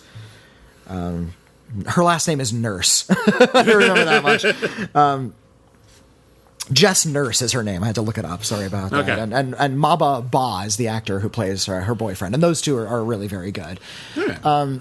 But yeah, the interactive element, is the only thing that's sort of really keeping you alert. You don't have to touch the screen at all. It'll choose whatever central screen that the story wants you to see. And you can just sit through and watch it through and get a story. But they also trade emails. There's little security cam footage that you can take a closer look at if you want to. Right. And unfortunately, they don't use that to obfuscate something. Like, there's maybe a clue you could be looking at that if you're savvy, you would choose to see something that would give you a little bit of a hint into the narrative. It sounds like a Sega CD game. More or less. Like, that was the thing. I never played one of those, but yeah. People remember, when the Sega CD came out, and it was this attachment you could put on your Sega Genesis, and it played CD-ROMs, which at the time held way more information than any cartridge game. And one of the things that they did with that technology was they made a lot of kind of interactive kind of movies, where you'd be watching people being attacked by vampires, and you can call the cops or something like that, and some interesting ideas. Mostly those things have been forgotten, and no one makes them anymore. Yeah. But you can watch. The game technology has advanced so much farther. It kind of amazes me, though, that they haven't done more with just that kind of interactive movie thing. Yeah, though. well, and that's what they're doing now. No, I'm just saying this sounds like a natural extension of that, which I'm surprised. I'm not surprised it's not popular. I'm just surprised people haven't bothered doing stuff with it more, because it just seems like it's easier than ever to pull that off now. You could really have some fun with it. Now, there is, however, I mentioned one game element. Yeah. Now, apart from just taking pictures. During the film's climax, and it's actually more of an interactive series because it's separated out into individual episodes. Okay, so there's 7 episodes, but you can just watch them all straight through. Right. So, and altogether, it's about 100 minutes. So it's essentially a feature film. There's something you can do in the film's climax, depending on which screen you select to watch, will actually affect the outcome of the scene. So you can it's kind of choose your own ending. Yeah, so you can kind of choose your own ending. And I don't want to say what the actual drama is, because I imagine the game players would rather have, that choice. And I didn't understand, since I'm so inexperienced with modern video games, I didn't really understand what was going on in that scene. I was just sort of watching, what's she going to choose? Oh, wait, I have to choose. Oh, I'm a game player now. And I was kind of let down. It's I just want to see how this ends. I don't want to choose the ending. Because if I can go back and have it choose a different ending, it makes the drama seem really arbitrary all of a sudden. Well, it can. And here's the thing that I think people think is something I don't think people understand about the good video games. a lot of people have argued, Roger Ebert was one of them, that because video games have this interactive quality and you can kind of choose where the adventure goes, that it's not true art because you're not being guided by an artist to make a statement. But I can understand what he's talking about. But I think the best video games, and one video game I think about is Fallout 3, which has an ending which can end multiple different ways, but they're all dramatically satisfying, and they're based on what you wanted to get out of the game. Or just what you did in the game. Yeah, you can't do anything in a game that the game developers won't let you do. Yeah. So a good game developer, any options that you have will be artistically driven and will have motivation. But there are also some video games where they say there's multiple different endings, but basically what it boils down to is you beat the game and then you're given a choice of 3 buttons. You get the mega happy ending, the mega sad ending, and the twist ending. Well, and it's that's fucking lame. They should be motivated by something other than how you feel that day. Who you're engaged with. Are you cynical? Are you optimistic? They should have more to that. If you only play through a game once, however, if you devote however much time it takes, 100 hours to get to the end of the game, and you get the ending you get, and you never play the game again, those multiple endings are meaningless. The multiple endings thing is only going to be for the people who are interested in playing a game over and over again to sort of unlocking the secrets. And even then, however dramatically satisfying they may be on paper, getting the multiple endings is just yet another game achievement, really. It's like trying to get all 3 crystals. If it's done badly. Also, nowadays, if you don't want to play through the rest of the game, you can go to YouTube at some point. Yeah, or just go to YouTube. We'll be there that day, the day it comes out, but eventually they'll be on there and you can just see the other endings. There's somebody out there who's even more obsessive than you are, however obsessive you are. There's somebody online who's going to play through all of those multiple endings. So knowing that there were other endings to what I was going through in WarGames did sort of trivialize the ending that I got. It's I felt like maybe I got the wrong one. It's oh shoot, did I lose? They should have a clue ending where they're all... But that's what could have happened. Or if there was something at the end saying, well, you chose this ending and this is the ending you got, but here's the other endings you could have seen, that would have satisfied me without having to watch through the whole thing again. I can see that. So, I didn't like the interactive element, but again, I'm not a modern video game player by any stretch. And also, you should think of it this way. Experimental cinema, the experiment doesn't always have to work for it to be valid. Yeah. The important thing is someone tried something, and if it's interesting and it raises questions and makes you think about the medium and its possibilities, that can be a win, even if the actual thing, they didn't pull it off that time. Good example I think of that is Gus Van Sant's remake of Psycho. A very valuable film, I will say. Yeah, maybe it's not as good as the original Psycho by any stretch of the imagination, but that's kind of the point. The point was, can we remake... I mean, he made a few little changes here and there, most of which seem kind of arbitrary. None of them really affect the plot. But the whole thing was... Is a movie just a collection of shots? Can we remake Hitchcock? I bet Hitchcock would have loved to have done that experiment himself. Yeah, basically just we're going to take another movie, we're just going to take all the camera angles and everything, we'll have different actors because, we have to. But can we recreate Psycho just from the mathematical blueprint? And the answer is no. And the movie being bad is kind of besides the point. I mean, yeah, maybe it's not a great movie, but the movie proved the point. Therefore, it's a good experiment, even if it's not a good quote-unquote movie. And here it's another one where maybe the experiment didn't work, but it's not like you were interested in it. I was interested in it, yeah. And the sort of interactivity of it, I can see in the future being exploited to greater extent, especially in the way WarGames was presented, where you get to choose which screen you're looking at. Yeah. If there's a mystery involved and you have sharp eyes, you'll be able to spot the clues. Yeah. The film should be able to work even if you don't see the clues, but yeah, having that interactive element should come into play into the story somehow, which it doesn't really in #WarGames. Well, maybe someone will figure it out even better in the future. All right, last film we're going to be reviewing, a new film we're going to be reviewing, is a new documentary from Frank Oz. Frank Oz, who directed Little Shop of Horrors, Dirty Rotten Scoundrels, What About Bob, the heist movie The Score, which no one talks about anymore. Because it's kind of forgettable. It's not particularly good. It's got a great cast. It's got Ed Norton, Robert De Niro, and Marlon Brando, and it's still not very good. The great thing about The Score is I remember reading a review at the time. It came out in the late 90s. Early 2000s. Like 2001 or something. Yeah, I guess so. Yeah. a reviewer pointed out that it gave away a big Hollywood secret about when actors play mentally challenged people. It's usually seen as something that's kind of brave and difficult to do. And that Edward Norton was able to sort of snap in and out of character so quickly kind of gave away a secret about how a lot of actors don't find that very challenging. Yeah. Well, anyway, the other interesting thing about Frank Oz is that in addition to being a very good director, he's also an accomplished puppeteer, and he played Yoda in The Empire Strikes Back and any other Star Wars movie, and he was also the voice of Miss Piggy on The Muppets, and he got until recently. He retired from Miss Piggy. But he was one of Jim Henson's crew, and he directed Muppets Take Manhattan, he co-directed The Dark Crystal, he worked very extensively with Jim Henson, and he put together a documentary called Muppet Guys Talking. And the premise of Muppet Guys Talking is they get a whole bunch of the Muppet Guys together and they talk. Is it all the Muppet Guys, like new, old generations? It's mostly old generation. Okay. It's all, some of them came along at different times, but it's old generation. Brian Henson, I imagine. No, actually, here's who they got. Dave Goelz. They got Dave Goelz. All right. They got Fran Brill. They got Bill Barretta, and they got Jerry Nelson. Not Steve Whitmire. Not Steve Whitmire. This is who they got. It's 5 people. Documentary is only a little more than an hour long. Apparently, they got like 8 hours of footage, and they're going to release a lot of it on like special features and stuff like that. But to keep it down to a movie length, they made it about an hour, and it's them sitting down, shooting the shit, just talking about their Muppet days. And apparently, this is something that they've never really done before. There's no like special feature with just a bunch of pulling back the veil on all the people who actually play the Muppets, and just having conversations about, you know, what worked, what didn't work, what was like. There's a whole interesting like side thing that I'd never thought of before, where they talk about all the times in which playing the Muppets was physically dangerous, like hiding underwater or leaning over a precipice or something. Well, like the opening shot of the Muppet movie, which is Kermit in the middle of a pond.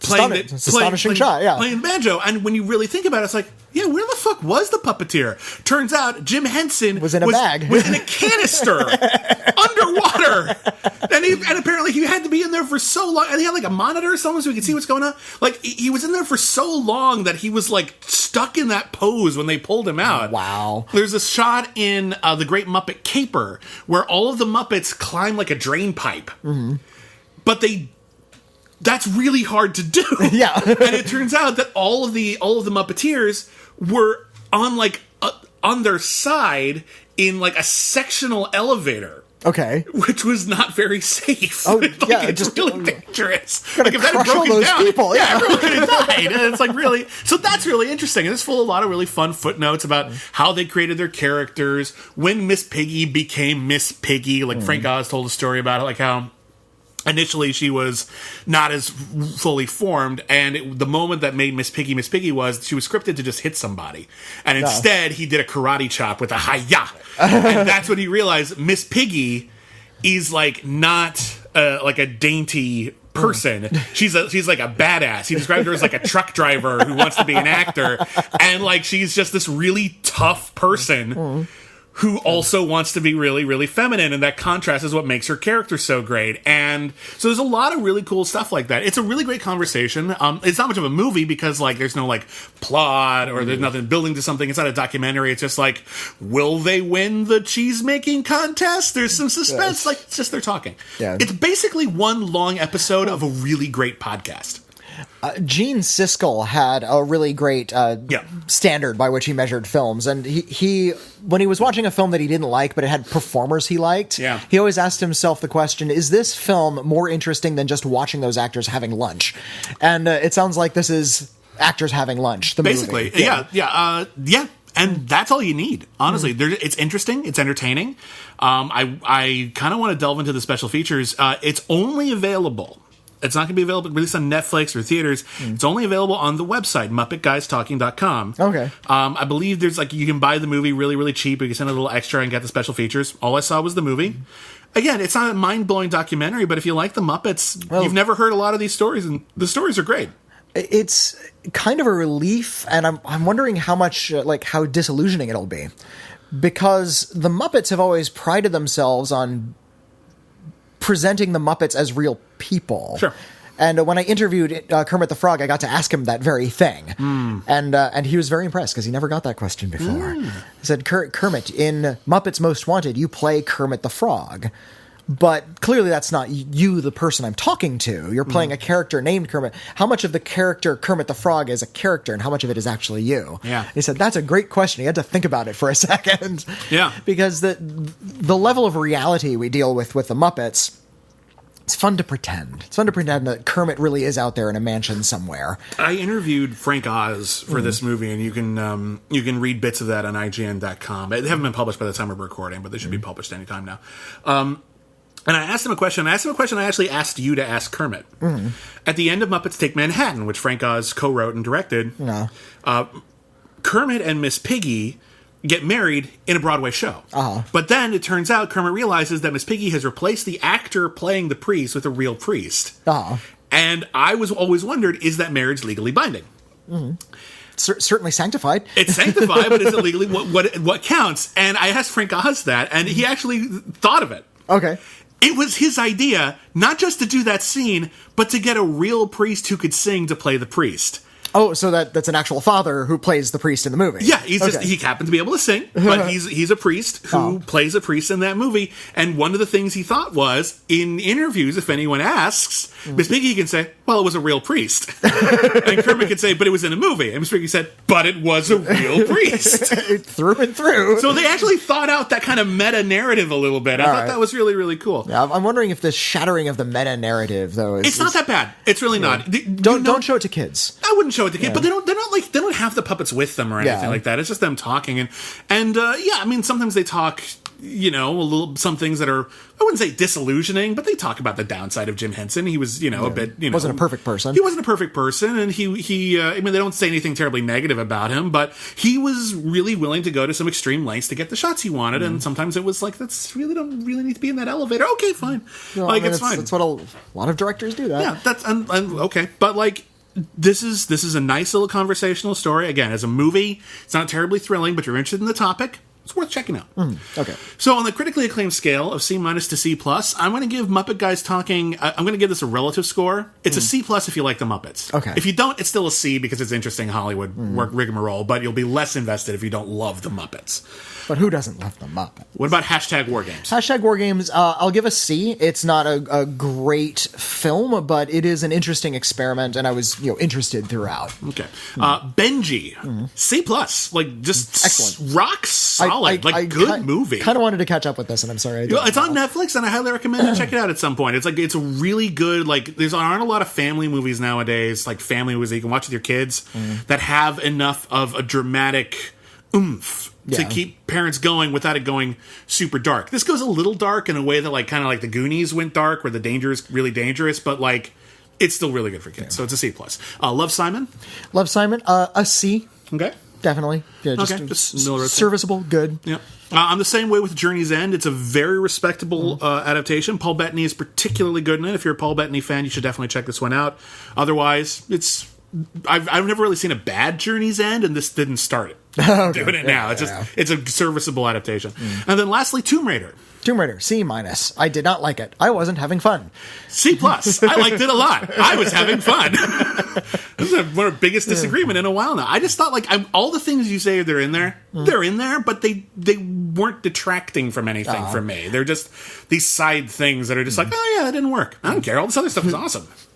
I will say this. I did recognize stuff from the game that I haven't played because I watched Conan O'Brien play it. Conan O'Brien has a bit on his show called Clueless Gamer, and the whole point is he doesn't know how to play the games. Right. Of course, he's done it so long now he does. Yeah. So the whole appeal is now he's going to do it with celebrities, whatever.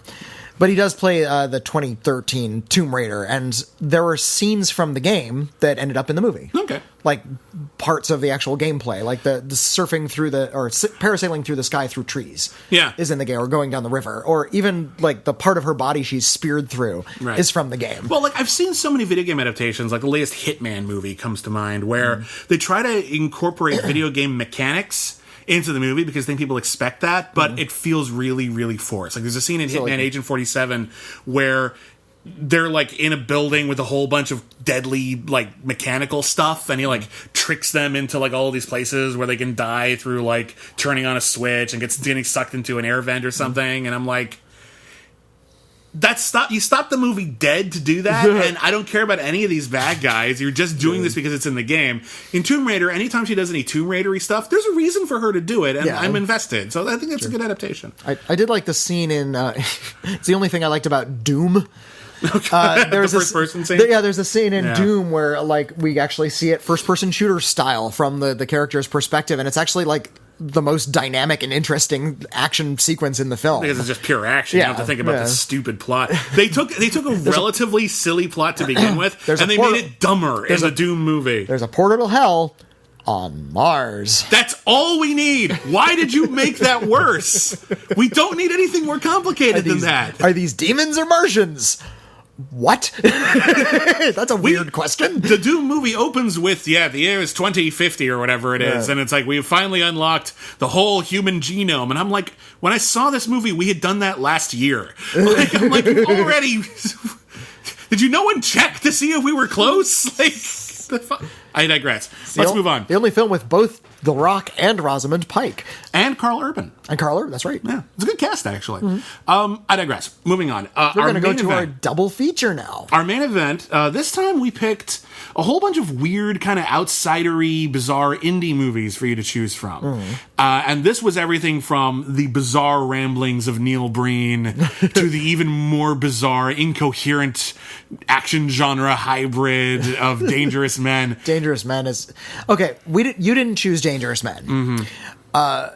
Despite this, you should seek out Dangerous Men. It's one of the weirder movie experiences. It is a crown jewel in outsider cinema. And we'll get to it eventually, I'm sure. But, like, what you picked an interesting film. You picked Deathbed, The Bed That Eats.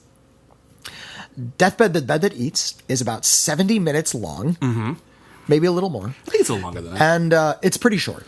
Yeah. And it is essentially almost nothing but backstory and exposition. Yeah. It's 80 minutes long. It's 80 minutes long. Okay. Still pretty short. Yeah. It is about a bed. Somebody is not on their deathbed. You lay on this bed. You're on your deathbed. Yeah. Because it eats. Yeah. The way it eats...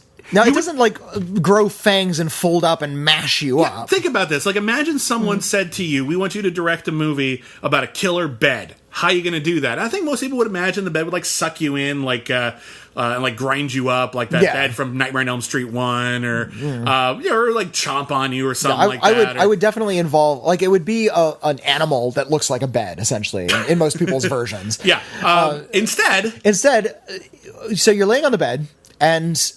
this yellow acidic foam kind of foams up around you, and then you're sucked presumably into the mattress, but what could easily be an alternate dimension, where you're dissolved by stomach acids. But while you're being dissolved, some invisible force is also like physically taking toothy bites out of you, and you hear over the soundtrack like crunching noises. So people like sucking juice and like eating Bugs apples. Bunny chewing on a carrot. It's like. And, like, satisfied noises. You're like, like yummy noises. Yeah. And then, once the bed has had its fill of you, it spits out the parts that aren't edible. So it, like, foams up again, and then your skeleton rises up out of the bed. Meanwhile... while all this is happening, hold on, because that's half of what's going on. Oh, this is just the mechanic of the eating. Yeah. Meanwhile, a painting next to the bed... is haunted by the ghost of Aubrey Beardsley, a very real English author, illustrator, contemporary of Oscar Wilde, died of consumption, died in that bed. Yep. And the bed... By coincidence, the bed didn't eat him because he was dying of consumption. No, just died in that bed. Boom. And the bed decided to keep his soul locked in a painting so he could keep the bed company. And he narrates the whole film as he, like... in, like, second person, talking to the bed. He writes... The narration is a letter to the bed that he, I guess, is writing. And another conceit is not only did the bed somehow put Beardsley into the painting... And you see him, like, behind the painting, like, and he's trapped in, like, a little box. Like, kind of moving around. So it's like he's looking out through a screen window over the bed. And whenever the bed eats somebody with jewelry, he gets the jewelry in the painting. So he's like, his hands are covered in rings for some reason. I'm wondering why it's not Dorian Gray. Clearly, that's what the screenwriter was going for. Well, you'd think they would just want to make it Oscar Wilde. Or just Oscar Wilde. Yeah, but no. Aubrey Beardsley, he's a fan, I guess.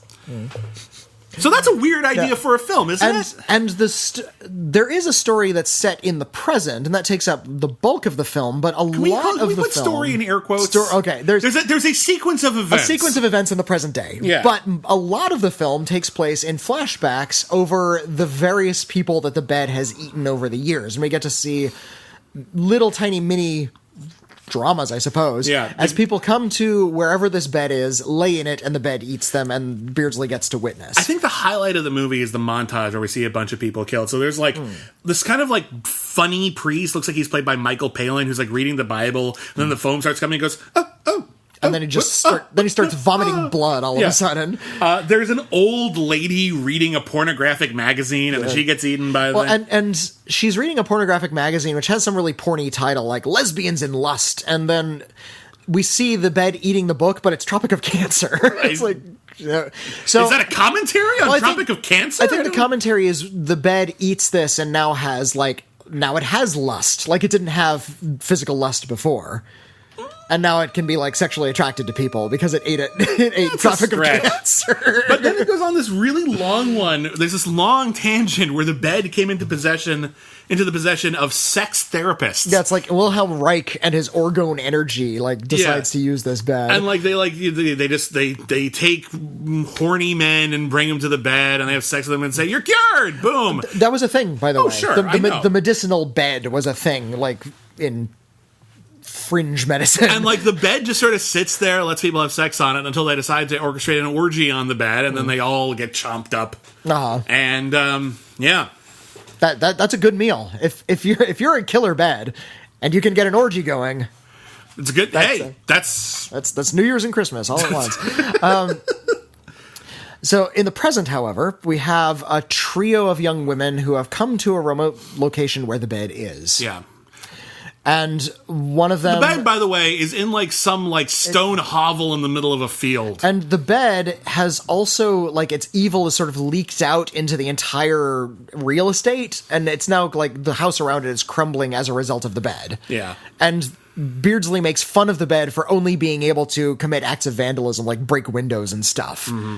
That's kind of useless, isn't it? He also makes fun of the bed because it's eaten so many people that people are now afraid to go into that land and it can't eat anyone anymore. Yeah, it was too zealous, and it makes fun of his zealousness. Stupid bed. Stupid bed. His zeal. So a young woman gets made fun of by her two companions, knows she's not really welcome there, decides to take a nap just so she can get away from people, is eaten. Okay. Yeah. So there's two other people. Yeah, and then one of them takes a nap on the bed and is eaten. Has a bit of a nightmare, but then is eaten. And then, then the third one takes a nap. Yeah. Starts to get eaten. Gets away. Yes. And another guy shows up. He was looking for his missing sister. Mm-hmm. And the bed eats his hands. And he's looking at his hands. And his hands are toy skeleton hands. Skeleton hands on the ends of his wrists. Yeah, they look stupid as hell. It's really a glorious shot. He figures out somehow that the bed did it. And he decides to stab the bed. And the bed just eats his hands. One of my favorite things in that montage, I forgot about it. There's this bit where two mobsters are on the bed and they're playing cards. And when they're getting eten by the bed, they shoot the bed. Yeah. They're trying to shoot the bed, and it's not working, and it's really fun. They don't get off the bed. No, they do not. They just shoot it. You just shoot it. That's their solution to everything, isn't it, mobsters? And then they end up... Okay, so the reason why the bed is evil, a demon spilled blood on the bed, who gives a shit? Cried blood on the bed. Apologies. Yeah. A demon... lusted after a human woman and decided to make a bed and... had sex with the woman on the bed, and then I think the woman broke his heart. It's a little unclear. Actually, a lot of it's really unclear. But the demon cries blood onto the bed, and now the bed eats people. Yeah. And then, at the end, Beardsley tells someone, how to perform a ritual to destroy the bed, and they do. Here's the damnedest thing about Deathbed. Mm-hmm. actually kind of dull.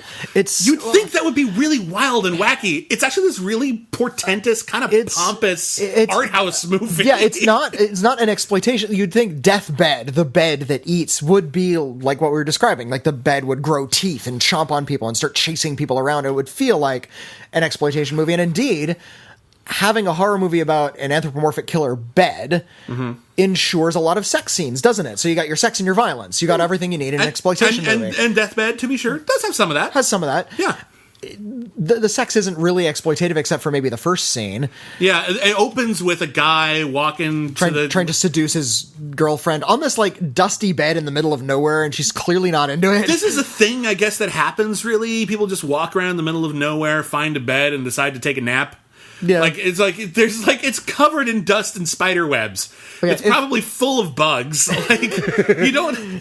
God only knows when the last time these sheets were washed. It's not full of bugs. That bed's hungry. It ate all the bugs. Well, they don't know that. My point is, the cleanest bed in town. We had this couch on the backstage. Was it a death couch? It might have been Or was it the sex couch? It was the gross couch where that couch had been there for literally 50 years and there were mysterious stains on it. And I'm like, why do we have the couch? Why don't we just throw this couch out? Clearly, you're not one of the ones having sex on that couch. I think that couch was just part of the landscape. Nobody thought to take it away. They tried to take it out, and then the movers had a heart attack. It's part of the building now. It's grown in. My high school theater had a sex couch in a mysterious antechamber hidden somewhere within the theater. It wasn't an easily accessible place. Yeah. But yeah, if you wanted to get it on in the theater, that's where you... it's the grossest thing in the world. Yeah, this gross couch that hasn't been cleaned in decades. Yeah. No one wants... That couch is a terrible couch. You think that's what the deathbed would be like? I think that's what the deathbed is. It's just in the middle of a fucking field. For God's sake, who's there?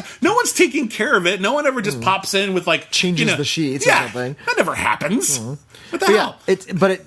You're right. This is not an exploitation movie. This is an art film, and it is trying to make some sort of profound statement about the universality of what we do on beds.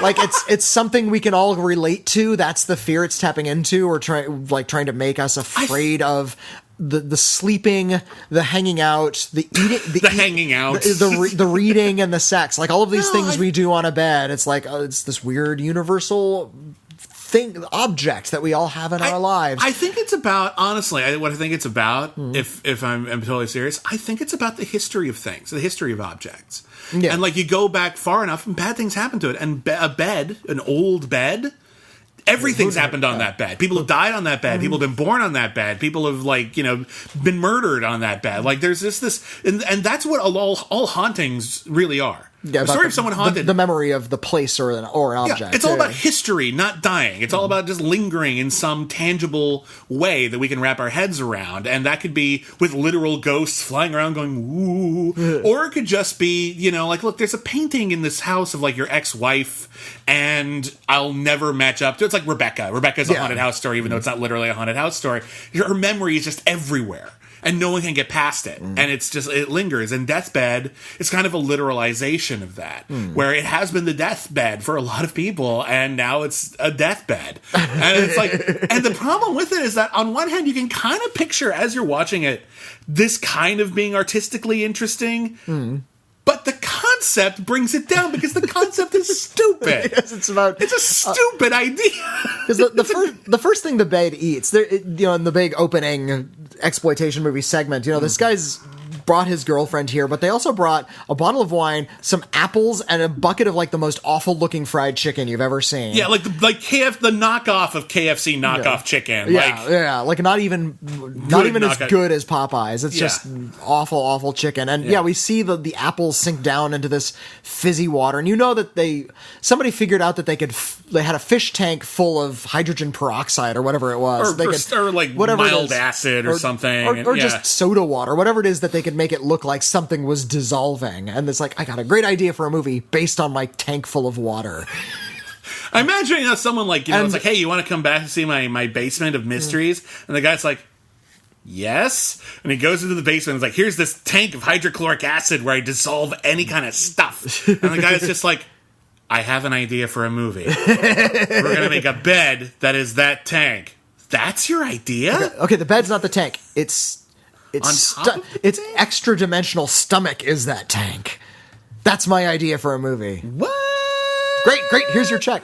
Deathbed, the Bed That Eats became very popular in recent years thanks to Patton Oswalt. He had a bit about it in one of his stand-up specials. Yeah, he talked about how difficult it is to write a movie. And one of the things that made it more difficult was his discovery that this film exists. That somebody actually got this made. And he has this funny bit about how he's trying to picture the screenwriter, and he figured the screenwriter approached it either one of two ways. Either he was really passionate and he knew exactly what kind of film he was doing, or more terrifyingly, he was just like Patton Oswalt and had to push himself through to finish this project. Yeah, imagine yourself being like someone as talented as Patton Oswalt and experiencing all these self-doubts as you're writing a story or a screenplay and like not finishing it and just thinking it's shit. And then finding out someone had the idea for Deathbed and fucking finished it. Like either they knew... his punchline is, no, I will get through this. It's like either I thought it was great the whole way through and high-fiving God the whole time, or he had doubts, but he finished what he started and made a movie called Deathbed, and Patton Oswalt has never gotten a screenplay produced. And you're right. When you think about it that way, it's really, really weird. I think it's worth remembering, and someone kind of set me straight about this. I was making fun of some movie for existing, because I was working in a video store. We had all these straight-to-video crap, and how stupid is this? And like the guy who ran the video store just sent me, because I was young, I was in college, I guess I was like, hey, they came up with an idea for a movie, they got the money raised, and they made it. Did you do that? Yeah. I'm like, no. Okay. It might be a bad movie, and if you see it, you can say something, but don't make fun of the fact that it exists. Okay. Bless them, they made a movie. And you know what? Fair. It's a stupid fucking movie. It's not very good. But then you have to start asking yourself the really existential question. Would I rather be somebody who has never made a movie? Or would I rather be the person who is really well known for making Leprechaun in the Hood? You know, it's... I think Leprechaun in the Hood would give you a pass it's for. It's a little bit of a balance. That might not be the best example of Well, maybe not that one, but, just whatever forgettable... Space Jam. Yeah, whatever forgettable crap, whatever horrifying movie. Would you rather be known for making one horrifying movie, doing something really hard, and failing, or doing nothing? That's the existential question. That's the existential dilemma behind The Room as well. Yeah. And we're still, every time we remember that Tommy Wiseau exists, we're like, oh yeah. It's also an important existential question in the protagonist of our B feature. Ooh. That's an interesting segue. So we had an interesting time. Yeah, I'm sorry we're not going to be able to like guide you through all the stupid plot points in Deathbed, the Bed That Eats, because they're not many. The one thing we forgot, I'm just going to throw this out there right now, there's this weird fantasy sequence where Beardsley thinks about what if the bed moved to the big city, and there's a whole montage of spinning newspaper headlines of like mysterious people being eaten. The mayor announcing they're going to do something about it, then the mayor going missing. The bed eats the mayor. And the newspaper is the Daily Bugle, so you know the director of Deathbed is a Spider-Man fan, and that's great. Or had just heard that name somewhere. I'm sure Spider-Man been around forever. He probably read it when he was a kid. It's great. Yeah, I guess so. It's not as interesting as you might think. And we were trying to debate, like, where do we go with this? And I toyed with the idea of suggesting, like, food movies, like Big Night, or, like, Water for Chocolate. A little straightforward. I did think of that history of the object thing, but I can only think of, like, haunted objects. You suggested Oculus, which is a very good film, I think. And it, ironically, is very connected to the movie we ended up choosing, because they're both directed by Mike Flanagan. Mike Flanagan is one of the better horror directors to emerge in the last 10 years or so. He directed Oculus, which is a great... you're a bigger fan than I am, but it's a really... I really like Oculus. I think it's a really good movie about a haunted mirror. You think it's a really great movie about a haunted mirror. And he recently directed a fantastic adaptation about Stephen King's Gerald's Game. Now, Gerald's Game has one setting, and that is a bed. And they get to the bed. They get to the bed. But it's about a woman played by Carla Gugino, who gave one of the performances of the year and was not recognized nearly enough. Well, partly because it was a horror movie, and partly because it was on Netflix. It was on Netflix. Yeah. And she and her older husband, played by Bruce Greenwood, their marriage is kind of on the rocks. And we kind of sense this right away. They're not as warm as you think they should be. And in a lot of really subtle acting ways, you understand their relationship right away. Like the opening segment of this, there's like some movies that are like so great about giving you all the information you're ever going to need in like the first half hour. Gerald's Game is a good example of this. The best version ever is Back to the Future. Yeah. Everything before he goes back in time and Back to the Future. And Die Hard too. And Die Hard as well. But there's no wasted space in these movies. There's and it feels organic. It feels like a good story, but like everything is there for a reason. And White House Down. But the squirrel doesn't become important later. Wait, I'm trying to think. Does White it? House Down. He argues with the squirrel. You're right. The squirrel does not come back into play. Okay, so there's it's just one the exception to character that. establishing moment. But the flag twirling does, and I appreciate that. Flag twirling totally We does. both love White House Down. Anyway, Gerald's Game. Bruce Greenwood and Carla Gugino, their marriage is lifeless, and they don't like each other very much anymore.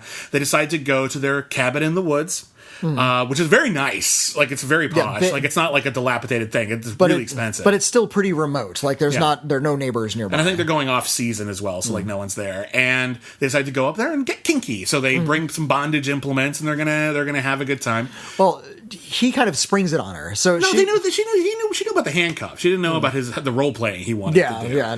So they go up there, they relax a bit, and we see throughout the thing every little thing that could possibly go wrong later. So they run across a stray dog. She forgets to lock the front door, and it swings open just a little bit. There's someone on the radio talking about a killer who's loose. Like, all of these horrible things.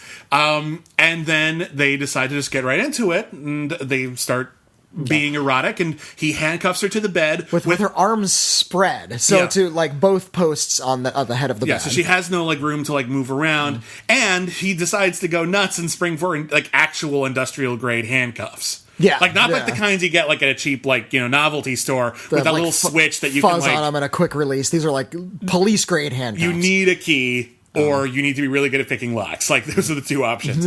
So she's and the bed is sturdy because it's an expensive bed. And then they start fooling around. He takes it to a really uncomfortable place role playing wise, and she tells him to stop. And that's when they start having it out. Their marriage is obviously going to fail right here. And it's we actually do have to mention that he has violent sex fantasies. Yes. When you say he takes it too far, he really wants to role play this assault thing, and it has not cleared it with her first. Yeah, this is something he's been thinking about. She doesn't know about, and she says stop, and he doesn't right away. This is a bad scene. Yeah, nothing is going well. She bites him. Yep, and he's upset. He just took a Viagra, so he's raring to go. He's raring to go. He was all good to go, and they start having a fight. She says, "Let me out of here." He's still in the middle of having this fight, and then he has a heart attack and dies on her. Yeah, and that's it. And now she's stuck there. And what's she gonna do? And again, she can't break the bed. The keys are nowhere to be seen. And no one's coming. And no one's around. And the door is open. And there's a stray, hungry dog. And for all she knows, there's a serial killer in the area. Now, whether or not that's really happening or he's even around, that's just an extra layer of doubt for her. It's one of the worst positions anyone in a movie has ever been in. Now, that sounds like just that setup. You could stretch it out a little bit and turn it into a half-hour Tales from the Crypt episode, and it ends there with her just changing the bed. However, that's the beginning of this film. Yeah, that's the first act. And you would think that there's nowhere to go from here, but there actually is, and I'm actually really astonished at how well it is handled, because not only do we get the desperation of just her physical situation, what is she going to do? How is she going to scratch her nose? What is she going to do if she needs to get water? How is she going to escape this? There's all of this, the little subtle things she needs to do just to be comfortable and to survive and figure out how to get out. But we also see how she needs to reckon with how she got to this situation. And not just this weekend, her whole life. Her whole life. And she begins to realize that she starts to doubt little tiny detriments in her own character in the form of her questioning herself. So Carla Gugino essentially plays two different roles. Bruce Greenwood starts having conversations with her. And this is all, of course, as a ghost. Yeah, she's starts imagining what these conversations would be like. And we get to see flashes from her past and how she has put herself in a situation where she would be married to a guy like Bruce Greenwood. And it's actually a really savvy setup as to how people can end up in really bad relationships as a result of their entire histories. And I want to make it clear here, because I don't want to ruin for you what happens, but how she gets herself into this marriage is a bit of a misnomer, because bad things have happened to her over her life, and she did the best she can to deal with those. Exactly. And now that she's in this situation, she realizes if she's going to survive, she has to deal with all of her baggage right now. And I think that's the thing that's really great about Gerald's Game, and why it is actually, in a weird way, besides just the bed aspect, a really great double feature with Deathbed, because they're both contemplative horror movies. It's a horror movie in which you have to stop and think and deal.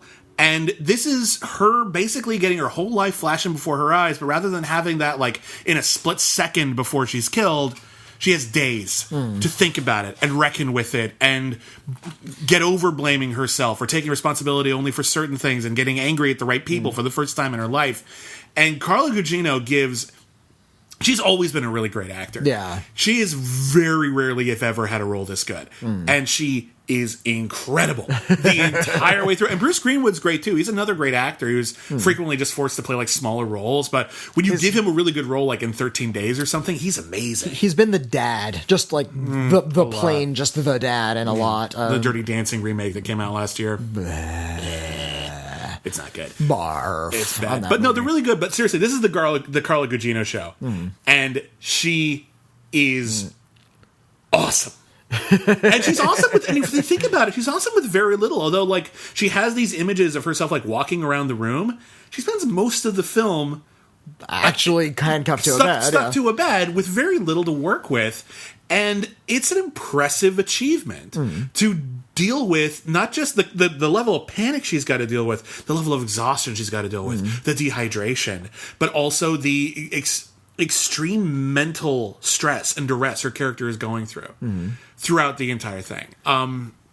It's really, really great. And it's interesting, like, James Franco got so much, like, press for doing 127 hours, and, like, Carla Gugino did not get nearly enough attention for doing a similar physical accomplishment in a performance. And I would argue even better. A lot of people objected to the ending of this film, and I'm not going to tell you what it is because it's still on Netflix, I believe. It is. They're not going to get rid of it. And you can still see it, and it's still relatively new, so you may not have seen it It's yet. one of those endings where some people... Think about the ending of a movie everyone's seen, or a lot of people say Minority Report, where a lot of people think it should end at this one point where it seems like everything's been resolved, and then it keeps going. And people are like, well, yeah, but then the pacing kind of die and everything like that. And I'm like, here's my thing with the ending of Minority Report and Gerald's Game.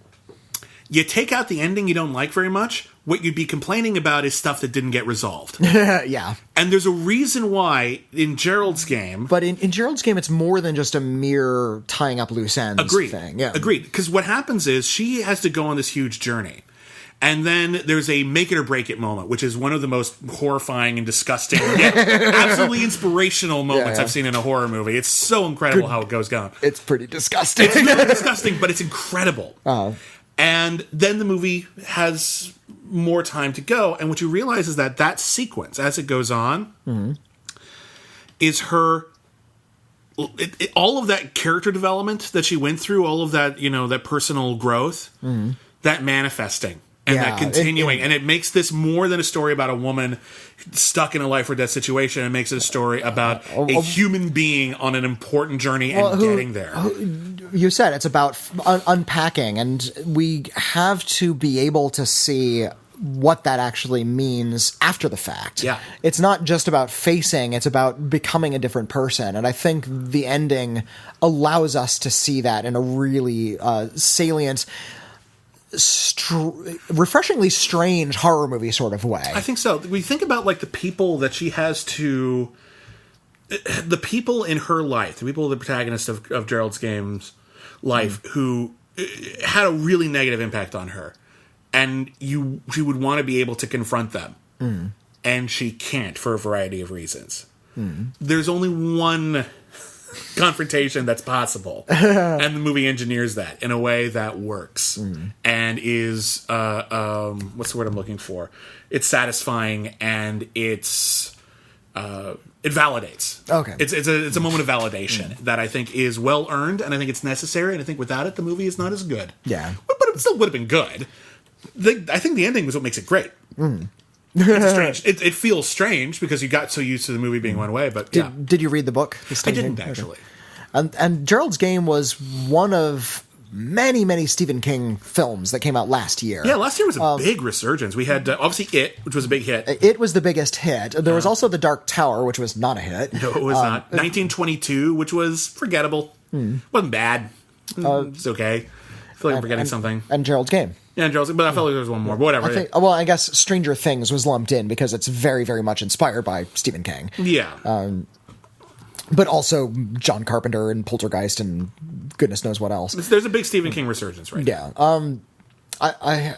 It's odd to think of it as a resurgence. For me, Stephen King never left. It's just always been Stephen King properties left and right. I mean, there was this time in like the 80s. The time travel miniseries he did that was just the year before, and there's just a lot going on. There was this time in the 80s when Stephen King adaptations weren't just big box office. They were some of the best movies around. Like, there was this really good string of like really excellent adaptations of Stephen King movies. You got The Shining, you got Christine, you got The Dead Zone, Carrie's the 70s, but yes, absolutely.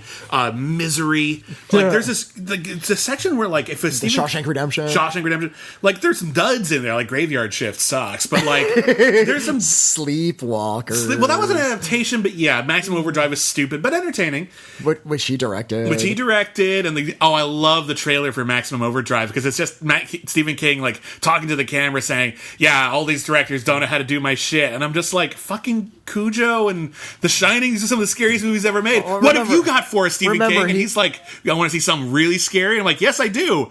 Unfortunately, it's Maximum Overdrive, and it's stupid as hell. This is the man who thinks Kubrick's The Shining is a bad film, and that the TV version that he signed off on is better. I see what he means, though. It's his material. He wanted more loyalty. I understand It's not even the loyalty to it, because he actually has been very fair about certain adaptations of his that change big things. Like the endings of Cujo and The Mist are different in the movies. Yeah. And he likes them both better. Okay. So he's fine with that. His thing with The Shining, and I disagree with him, but I see where he's coming from. He thinks that Jack Torrance isn't well served as a character by the Kubrick version because it always feels like he's nuts from the beginning, and he wanted it to be like a normal guy who goes crazy. Here's my thing. I've read The Shining. The first chapter, he's crazy. The first chapter, he's got this voice in his head that's really negative, and they talk about like all like the horrible things he's done to his kid, and you're just like, I see how Kubrick got that. I don't think you're being fair. Kubrick's story, to go off on this wild tangent, but Kubrick's story was about how Jack Torrance was already kind of a piece of that. Yeah. He was being drawn into this bowel of evil that was waiting for him on the mountaintop. To the house, memory was all the same. Time didn't make any sense. Jack was just coming in to essentially take his spot in the picture. Yeah. He was already there.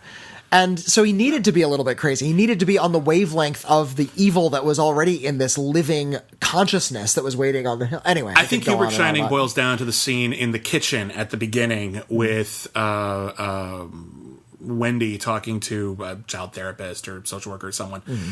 And it's her saying, yeah, Jack did this horrible thing to the kid, and the kid got injured, and he quit drinking after that, but it's fine now. It's fine now. And the answer to that question is no. It might have been okay if you'd never gone into an isolated situation where the only thing for him to do is go quietly insane. He had enough distractions, but so you could have lived your whole lives, but you would have lived your whole lives with a monster and never known it. Or never accepted it. And I think that's the point of the Kubrick's The Shining. I think it's a different point, but I think it's a great point, and whatever, I digress. Anyway, Gerald's Game is one of the great Stephen King adaptations. Is it The Shining good? Maybe not. It's up there, though. It's great. I need to wait about a decade on it to see how much I'm still thinking about it, watch it a couple more times. But yeah, it's really, really, really a corker. It's a masterfully done movie in its own right, and we're big fans. So that is our double feature. Next week, we'll be back with a review of an entire franchise, and the franchise you chose back in February was all the Jaws movies. And it's been forever since I've seen any of the sequels all the way through. It's been a while since I've seen any Jaws movies. Yeah, I've rewatched the original every few years, and I think it still holds up. Spoiler alert. But the sequels, it's going to be an interesting journey, and I still haven't sat down with them, so I'll do that this week. Your poll for this week on Schmoville is an interesting choice where it's all highbrow options. Yeah. Ordinarily, we choose a big series that's known for being kind of schlocky. Well, most films that end up being franchises are franchises because they're financially successful, but there are a large number of critically acclaimed, artistically significant series of films from important filmmakers that I'm sure they made enough money to justify making more of them, but they're there because there was a good story to be told, not because someone stood to make $1 billion. And so your options were Or still are, actually, I suppose. The poll is still up. The poll is still up. As this goes live, the poll is still up. Although, by the time this goes live, there will be already a lot of votes, and there might already be a clear winner, but you can still vote. And it always helps. So the choices are The Adventures of Antoine Doinel. This is a series of films from French filmmaker Francois Truffaut. A lot of people have heard of the film The 400 Blows, which is about sort of a rebellious young kid in the 1950s, and he followed that kid's life for decades. From the same actor, and just kept telling that kid's story.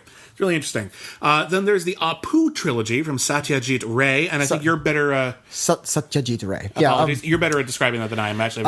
It's a series of Bengali films that started in the late 50s in India, and Satyajit Ray is one of the world's great film directors, one of the greatest. And it is a similar sort of thing. It starts with this young boy in one of the most impoverished villages out in the sticks, and his dreams and his family and the relationships he has in his village, and how that sort of affects him as he grows into a man and an educated person in the big city. All right, then there's the Before series, directed by Richard Linklater, which follows the adventures of two young lovers as they become... Two young strangers. Two young strangers who meet on a train. They end up spending one night together. 9 years later, they meet again, and then 9 years later, we catch up with them again. And it's an incredibly interesting and insightful just story about human relationships and interactions. And we have the three films, and we would also throw in Richard Linklater's Waking Life, which features those characters in like one scene. We might just talk about that one scene, though.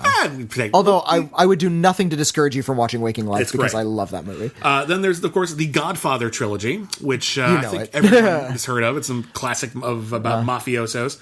And then lastly, the Yojimbo series. Yojimbo is a samurai film directed by Akira Kurosawa. It's incredibly influential. The Man with No Name series was directly inspired by that. In fact, the first film in that series, Fistful of Dollars, is almost a shot-for-shot remake, to the extent that Akira Kurosawa successfully sued. But it stars Toshiro Mifune as a samurai who wanders into an unusual situation and works his way out of it. There's a direct sequel called Sanjuro, which is the same character in another incredible situation. I actually prefer the sequel. You like Sanjuro better? A little bit. I think it's really great. And then there are two other films that are arguably part of it. Which we would include, because why not? One is Yojimbo meets... Zatoichi meets Yojimbo. Yeah. Zatoichi is another samurai hero. Long-running series. There's 20-some Zatoichi movies. And they're all good.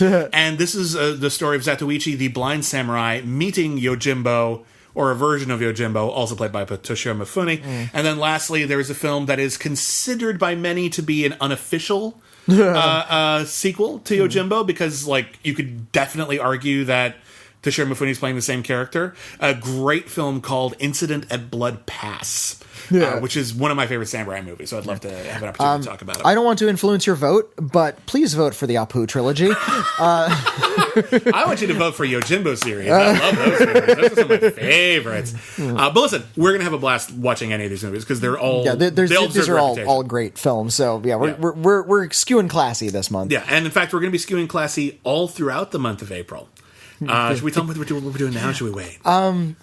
We have one more week in March, so we'll tell you what we're doing throughout April. We're going to do a fun little twist for April Fool's month. So that'll be what's going on there. Now, unfortunately, due to my schedule and everything like that, we have to go. Okay, again, that's fine. We've said what we need to say. Well, we should do more letters at some point. We'll do more letters. Please write us in. Do not fail to write us in. criticallyacclaimedfans@gmail.com.